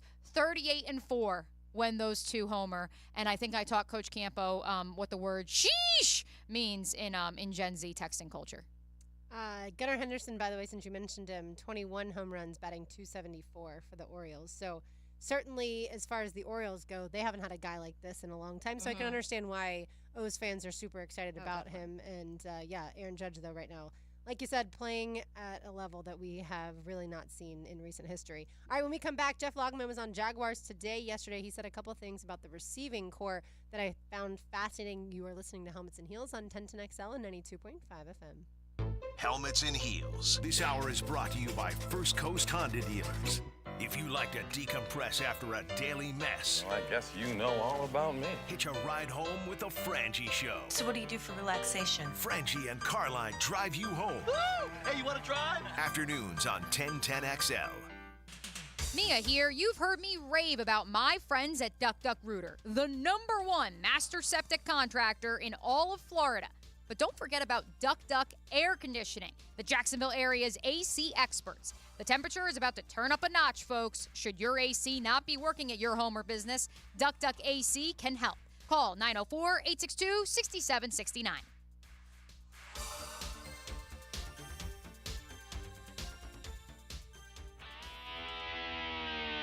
Are you looking for that perfect Father's Day gift? Look no further than Shooters this Thursday through Sunday, June 13th through the 16th. Shooters and Smith & Wesson are bringing you the largest Smith & Wesson sale of the year with the largest savings of the year. Click away with a Smith & Wesson M&P 1522, very affordable, just $429. Save $70. The most popular small frame defensive revolver on the market, the Airweight 38 Special, for only $469. Save $70. The hottest selling concealed carry pistol, the Smith & Wesson Shield Plus 9mm, for only $399. You save $150. Get unmatched value with the new Smith & Wesson SD9 2.0 handgun for a low $279. Save $80. Shooters and Smith & Wesson Father's Day sale, the largest sale of the year, June 13th through the 16th at Shooters, 5085 University Boulevard West. See the full ad at shootersjacks.com. shootersjacks.com. What makes a Honda certified pre-owned vehicle so special? 182-point inspection, 24/7 roadside assistance, first-year free oil changes, and a 7-year, 100,000-mile warranty for carefree driving backed by American Honda. Visit your local Honda dealer today. Hey Jacksonville, I'm sure by now you've seen our bright green GFL trucks and containers throughout the greater Jacksonville area. We are an industry leader in solid waste and would love the opportunity to earn your business. We are committed to customer service, reliability, and have unwavering focus on safety. Whether commercial or construction, let us haul your waste away. Call 904-760-5880 to get a quote today. GFL, green for life. Daly's Dash is not only your Jaguars game day stop, but a great place to grab a meal any day of the week. To honor the Jags and the fans, we've crafted the Duval Sub. The Duval comes with freshly sliced turkey ham, melted cheddar and habanero jack cheese, topped with crisp lettuce, fresh tomatoes, and a double portion of our secret sauce, all served on a fresh roll. Come by your local's Daly's Dash today to get your delicious Duval Sub. Daly's is the official convenience store sponsor of the Jacksonville Jaguars. Any action? Find more fish on the Ring Power Fishing Forecast Show. That's a big redfish, guys. With Captain Kevin Faber. Oh my gosh. Brought to you by Awaken 180 Weight Loss. Thursday nights at 6. On 1010XL AM. There are 3 certainties in life: death, taxes, and if you stay in your home long enough, a new roof. Pick it here for our friends at Lockhart Roofing. Nobody better in Jacksonville. How do I know? They are a local certified Master Elite contractor, and that means they have a GAF Master Elite warranty. That's the best in the roofing industry. In this day and age, don't settle for cheaper discount roofers. Lockhart Roofing has been here for decades. They aren't going anywhere. Call my friends at Lockhart Roofing, 994-3851. That's 994-3851. Lockhart Roofing, Jacksonville's best for Jacksonville people. Attention skilled electricians, are you undervalued at your current company? Time to step up to the bigger projects and better opportunities. Join the team at Miller Electric Company, a trusted name in the industry for over 96 years. At Miller, we tackle the biggest projects in the city, offering not just a job, but an experience, top-notch pay, unbeatable benefits, and the best working environments in the business. Please join the team that values your skills and rewards your hard work. Elevate your career to new heights. Apply today at millercareers.com, an equal opportunity employer. Your Jaguars game day, your way. Whether you want to see a division rival like the Titans, an NFC North opponent like the Packers, or a mix, deciding on your favorite matchups has never been easier with Bundle at the Bank. Touchdown, Travis Etienne! Get tickets to 3 or more games starting at just $58 per game. It's as easy as pick, pay, and play. But seats are selling fast, so visit jaguars.com/tickets or call 904-633-2000. It's the Alhambra Theater's biggest summer show, perfect for the whole family. The Alhambra Theater presents Joseph in the Amazing Technicolor Dreamcoat, based on the story of Joseph and his journey from humble dreamer to Egypt's favorite son. Presented by Atlantic Self-Storage, this big Andrew Lloyd Webber musical will have you singing out loud. To see this amazing show, go to alhambrajacks.com to learn more about Joseph in the Amazing Technicolor Dreamcoat. alhambrajacks.com. This is Hayes Carlion for QC Kinetics. Are you not able to enjoy this summer as much as you want because of joint pain? Well, give my friends at QC Kinetics a call at 904-274-5522 for a free consultation. They're serving the Jacksonville area with locations in Mandarin and Ponte Vedra Beach. QC Kinetics is the nation's leader in regenerative medicine. I'm talking lasting joint pain relief with no surgery, no drugs, and no downtime. QC Kinetics advanced treatments harness your own body's ability to restore and repair damaged joint tissue so you can walk, run, hike, play golf, move again, pain-free. Their advanced protocols have enabled tens of thousands of patients to reclaim their mobility. Stop putting it off. Take action now and live your best life again. Call QC Kinetics now for a free consultation. 904-274-5522 in Mandarin and Ponte Vedra. That is QC Kinetics. Tired of changing out bad sod year after year? Get it done right with Roundtree Sod. Big or small, they have it, and always supplied farm fresh. For a lush, legendary green lawn, call 7414-SOD for a free estimate. 7414-SOD.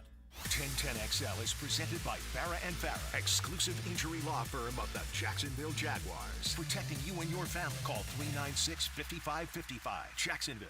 You're listening to Helmets and Heels. Illuminated by First Coast Lighting and Fans. On 1010XL. Taylor Dahl, Mia O'Brien, RJ Saunders. I'm Lauren Brooks with you. One of my favorite people to talk about football, and especially the Jaguars, is Jeff Logman. Mm-hmm. It's the way he presents the information, whether it's on radio, whether it's on the videos that the Jaguars do. He makes it where I feel like everyone can understand, but he also has such a good technical knowledge of the game that, in all aspects of the game. Yes, he played defense, but he knows the offense super well. He knows special teams super well. I just love listening to him. So Tony Smith had him on Jaguars Today yesterday, and here is Logman on his favorite offseason additions for the Jaguars. Well, Brian Thomas Jr., I love him. You know, and I kind of put that kind of what I love about that is not just him, but also the trade.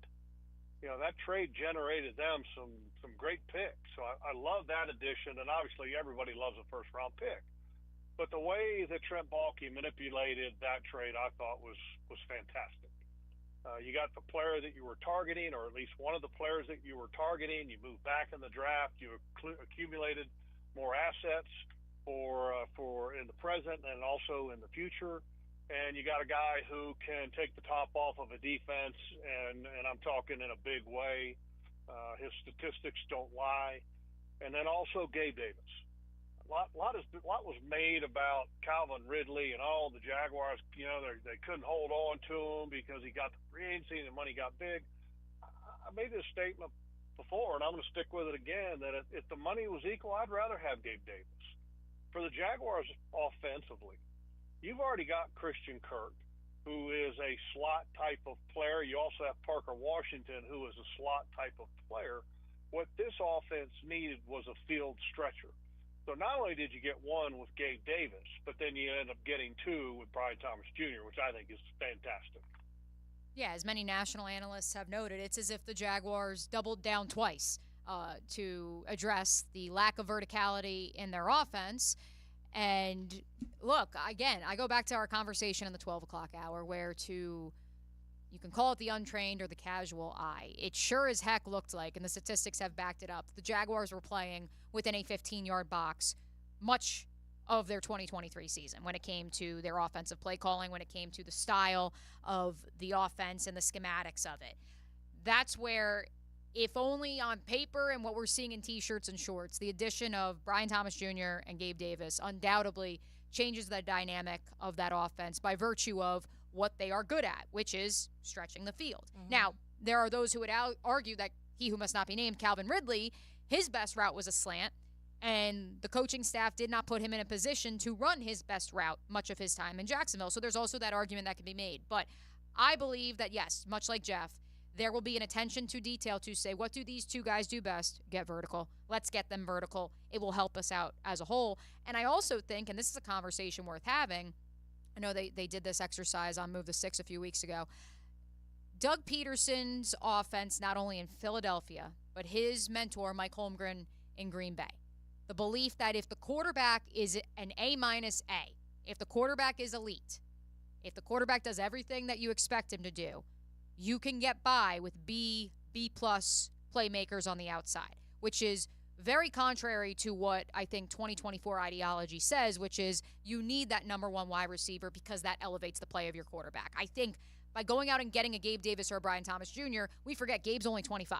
Mm-hmm. He still could develop into a number one wide receiver. Brian Thomas Jr. absolutely could become a number one alpha, top 5, top 10 wide receiver. But in the interim, as he's learning, if those two guys are solid B-pluses, and we know Christian Kirk is, that may be when this offense thrives most. Are you expecting, because Gabe Davis in his career has never had, his most receptions was 48 receptions in the season, and that was 2 seasons ago. Do you think he gets more here? There's no digs to take that And I also think it goes There's back also to Christian Kirk and Brian Thomas and Evan Ingram. Right, and I think we also talked about, again, as much as it may grind your gears, Heeligans, the short passing game is an extension of the run game. And so by virtue of that, I mean, we saw Zay Jones put up career numbers in 2022 with 70-plus receptions. Evan Ingram has continued to just break his career records here in Jacksonville, again, by virtue of just how much the Jaguars pass the ball as opposed to running the ball. And look, as Press said, we led the show with this, they tore it down to the studs. Do I think philosophically, though, they will get away from passing the ball, a 2-to-1 ratio? I don't believe they will. Yeah, so, yes, I believe, yes, he will have more receptions, even with a treasure trove of, Brian Thomas Jr. I think Devin Duvernay could contribute in some form or fashion on offense, in addition to being an elite special teams player. Evan Ingram, they want to get Brenton Strange more involved. They want to get Tank Bigsby and Travis Etienne more involved out of the backfield. Yes, there will have to be passes and catches to go around for everyone, but yeah, I believe that number will be elevated. And I don't worry, I don't know about y'all, I don't worry as much about how many receptions each guy has. I worry about the touchdown numbers improving because that's where this team has struggled, is in the red zone. And so if Gabe Davis comes in and has only 40 receptions, but he still has 9 touchdowns, I mean, that to me means that this offense is on the right track and that Trevor and the offense has improved in those critical areas of the field. All right, one other comment from Jeff Loggeman. Could this be the best group of receivers that Trevor has ever had? I think it could be the best. And because it's got a nice balance of the size, speed, quickness, years of experience, inexperience. You got a really nice balance. And I think this is, and haven't even talked about Evan Ingram. We got Evan Ingram, and then let's not forget about Brenton Strange, who they didn't utilize very much last year in a receiving role, but he's more than capable as a receiving tight end. So I think that this is Trevor's best group by far, and that's a really good place to be when you're going into year 3 in the system and you're starting to feel really comfortable as a quarterback when you have a supporting cast of receivers that are what I believe the best that he's ever had. Now, the concern with the offense, and for my concern anyway, is the offensive line. Are they going to be able to take a step up? I mean, that to me, that's the big question mark this year on the offensive side of the ball. And I can understand why that's the biggest question mark because we've talked about that a lot here. Look, I think at the end of the day, they all have to be on the same page, and that's what, if you're wondering what OTAs and mandatory minicamp is about, certainly not with Trevor and some of the guys here for the minicamp part, but OTAs for sure, getting them all on the same page, having that communication improve, getting Trevor to a point where he's comfortable being vocal with the new guys in Gabe Davis and Brian Thomas Jr. Gabe Davis is coming from a completely different type of team and system and all that stuff and quarterback. Brian Thomas Jr. is coming from, of course, college, and we know that he's kind of a quiet guy. So they all have to work together in order for this offense to take that next step. But if Jeff Loggeman believes it can, then I certainly believe it can too. Yeah, and I think when you go through, it clearly is his most number one experienced, I would say, even because you have Gabe Davis and now Christian Kirk, who coming out, we talk a lot about his career before Jacksonville. He was still a pretty dang good wide receiver before he came here in Jacksonville. He was playing second fiddle to Larry Fitzgerald. Yeah, he was really fun to watch. I think a lot of people were critical on the contract, but more so because every year they're critical on every contract that pops up, and they feel because the money gets higher every year. But when you go back and you see that first year and the wide receivers that they had, but even 2022, you look at that and you're like, okay, they had all the Jones. They had the Zay Jones, the Tim Jones, the Marvin Jones, and then obviously Christian Kirk that first year. And so there's definitely been progress, but I also think it does help too that Trevor and Christian Kirk have been able to create such a good relationship on and off the football field, obviously, but he's become such an important aspect of the offense that it helps having his go-to guy. That a quarterback having their guy is an underrated importance of what not every team has that, or they lose the guy because you can't afford it. So being able to have Christian Kirk here and have him be Trevor's guy and then just be able to add talent around that has so much help the last couple years. Right, whether he's a quote-unquote top 10 wide receiver or not. If he is a security blanket, by all means. By all means, give him the ball. I do think that communication piece, though, is also critical to talk about, and that the reps and getting used to each other, and that's what this time of year is for. It's the same with the offensive line. And we've heard this company line of people don't realize, the casual fan does not realize how much work goes into knowing where the other 4 guys on that offensive line are at all times. And if you don't, that's when problems arise. And the Jaguars felt like they didn't have that late in the season because it was such a revolving door and because guys were getting hurt and guys that were replacing them maybe hadn't been onboarded properly or had literally just been traded 3 weeks earlier. And so that's where I think that communication piece, as much as we talk about the reps and, they're in pajamas anyways, who cares, the conversations, learning where each other are going to be along that offensive line is just as important as Trevor's connection with his receivers. Mm-hmm. We will put a wrap on the show next on Helmets and Heels on 1010XL 92.5 FM. This is Helmets and Heels. This hour is brought to you by First Coast Honda Dealers. You have heard about the 1010XL YouTube channel. Now check out our team-specific channels, 1010XL Jaguars, 1010XL Gators, and 1010XL Seminoles, bringing up specific, up-to-the-minute video coverage of your favorite local team. And find us on YouTube today.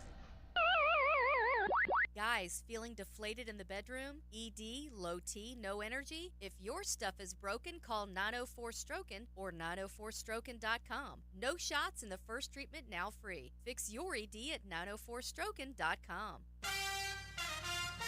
Mia here. The NBA playoffs are heating up, and it's the perfect time to elevate your game with MyBookie. With MyBookie, you can bet from anywhere, anytime, so you never miss a shot to cash in on a play. You can even live stream and bet on the games right from the sportsbook, giving you everything you'll need to decide. Cash out or let it ride. MyBookie really makes it easy to get paid with tons of boosted props and slam dunk parlays. And new boosts are now posted on the daily. It's more than just a sportsbook. Buzzer beaters, underdog upsets, and a community to share in all of the sweats. Give yourself a head start today and play with house money using promo code 1010XL when you make your first deposit. That's promo code 1010XL to claim a limited time bonus when you sign up and make your first deposit. Bet anything, anytime, anywhere, only with MyBookie.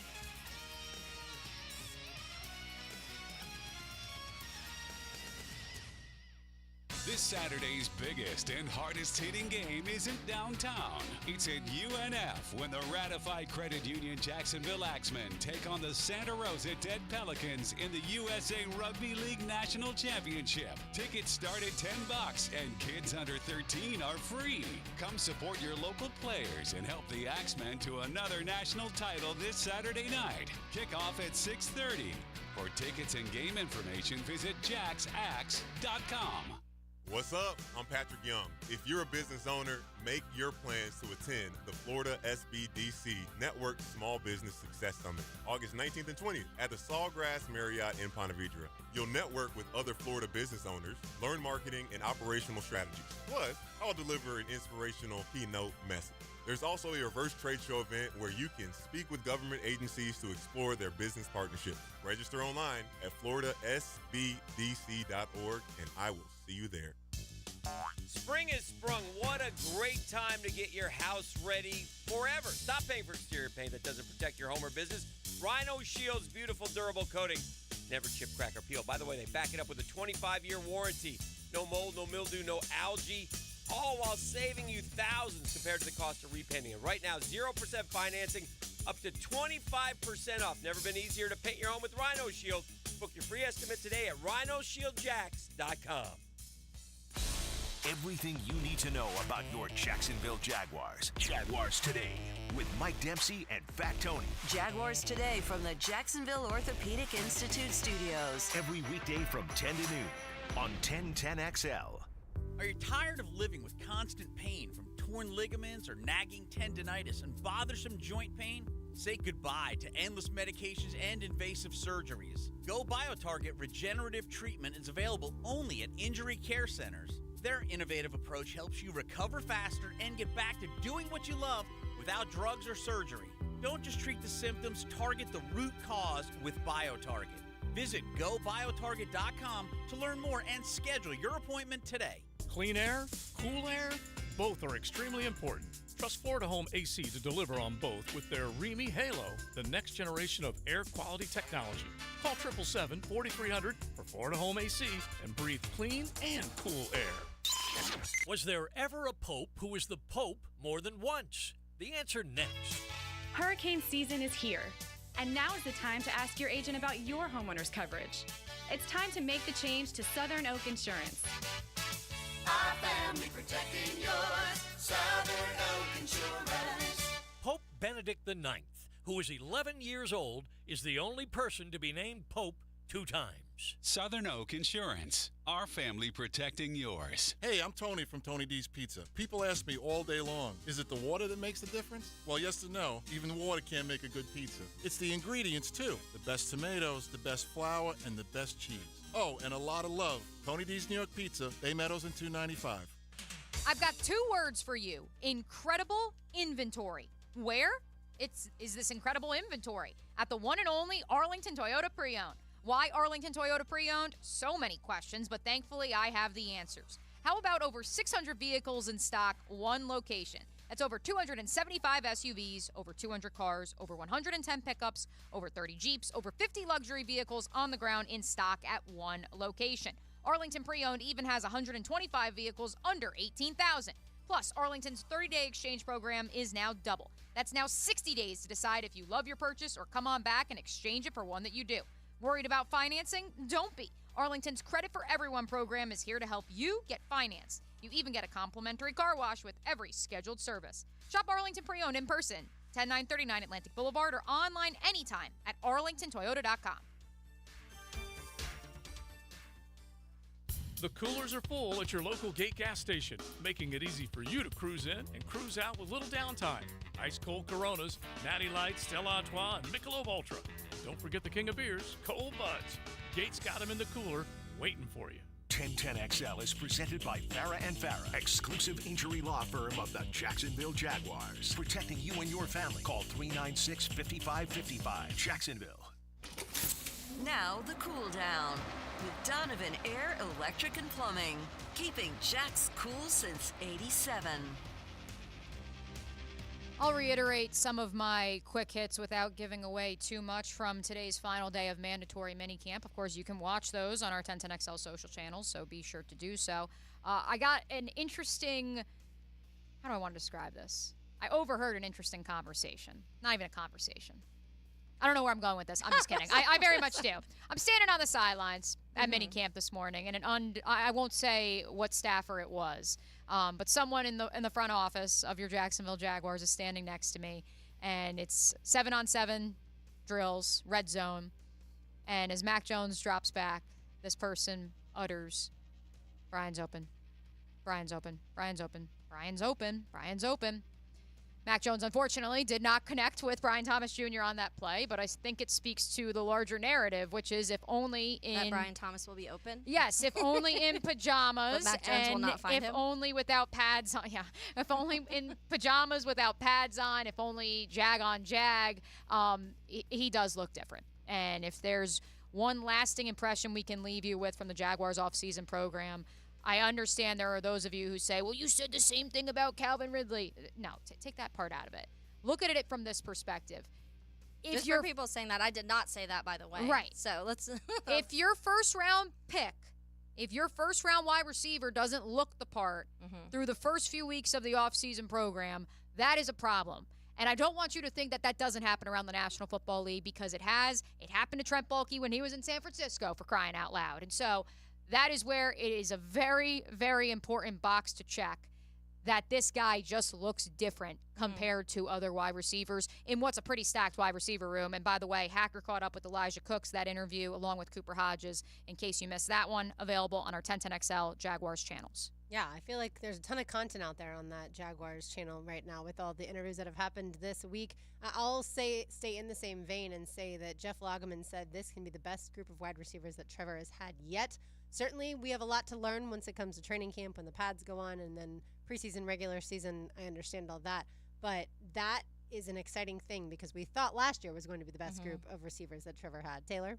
Yeah, and I guess playing off that a little bit, I'm going back to the beginning of our show when we were talking about what Press Taylor said and the progress of the run game and the importance of that and every other level of the offense. And also, I like that he kind of called out that it's not just all the offensive line, because I think that everybody fans, us on the show, multiple people have kind of used the offensive line as an excuse for a lot of different factors when it came to things falling short last season. And yes, it played a part, but I do think there were other things that did not go the way that the Jaguars planned them to go. And so now to be really able to take hold and hopefully get this run game back to where it's not one of the worst in the NFL, and having these weapons that, like I said earlier, having this combination of being able to run the ball and be a vertical passing offense and still use Trevor and Brian Thomas and Gabe Davis and Christian Kirk and all of these other factors, I think is going to be really important for finding a balance of the offense. Yeah, absolutely. A couple of things we didn't get to today. Game 3 of the NBA Finals is tonight. Kristaps Porzingis has a rare injury to his left leg. I'm going to try. Rare injury. Here's what it says: torn medial retinaculum, allowing dislocation of the posterior tibialis tendon in his left leg. When you said I have retinal, never heard that. When you said retinal, I'm like, well, it's his eye then. No, yeah, that's what I was so confused by all those words. The moment I read it yesterday, I saw retinaculum because it's all one word, and I thought the same thing. Like, isn't that an eye issue that I've had in the past? But no, it's a lower leg injury or his left leg injury. So we'll see if he plays tonight, and certainly we'll see what the Celtics do there in Dallas. And one other thing, Jerry West passed away today at the age of 86. He has been selected to the Basketball Hall of Fame 3 times in his career, and of course his silhouette is considered to be the basis of the NBA logo, so thoughts and prayers with his family. The Jumbo Shrimp beat the Indianapolis Indians 2-1 last night. They're back at home tonight. First pitch at 7:05. XL Primetime comes up next, live from Lifetime Enclosures for the Father's Day weekend sale, so tune in to that. For Mia O'Brien, Taylor Dahl, RJ Saunders, I'm Lauren Brooks. These heels are made for talking. We will talk to you tomorrow.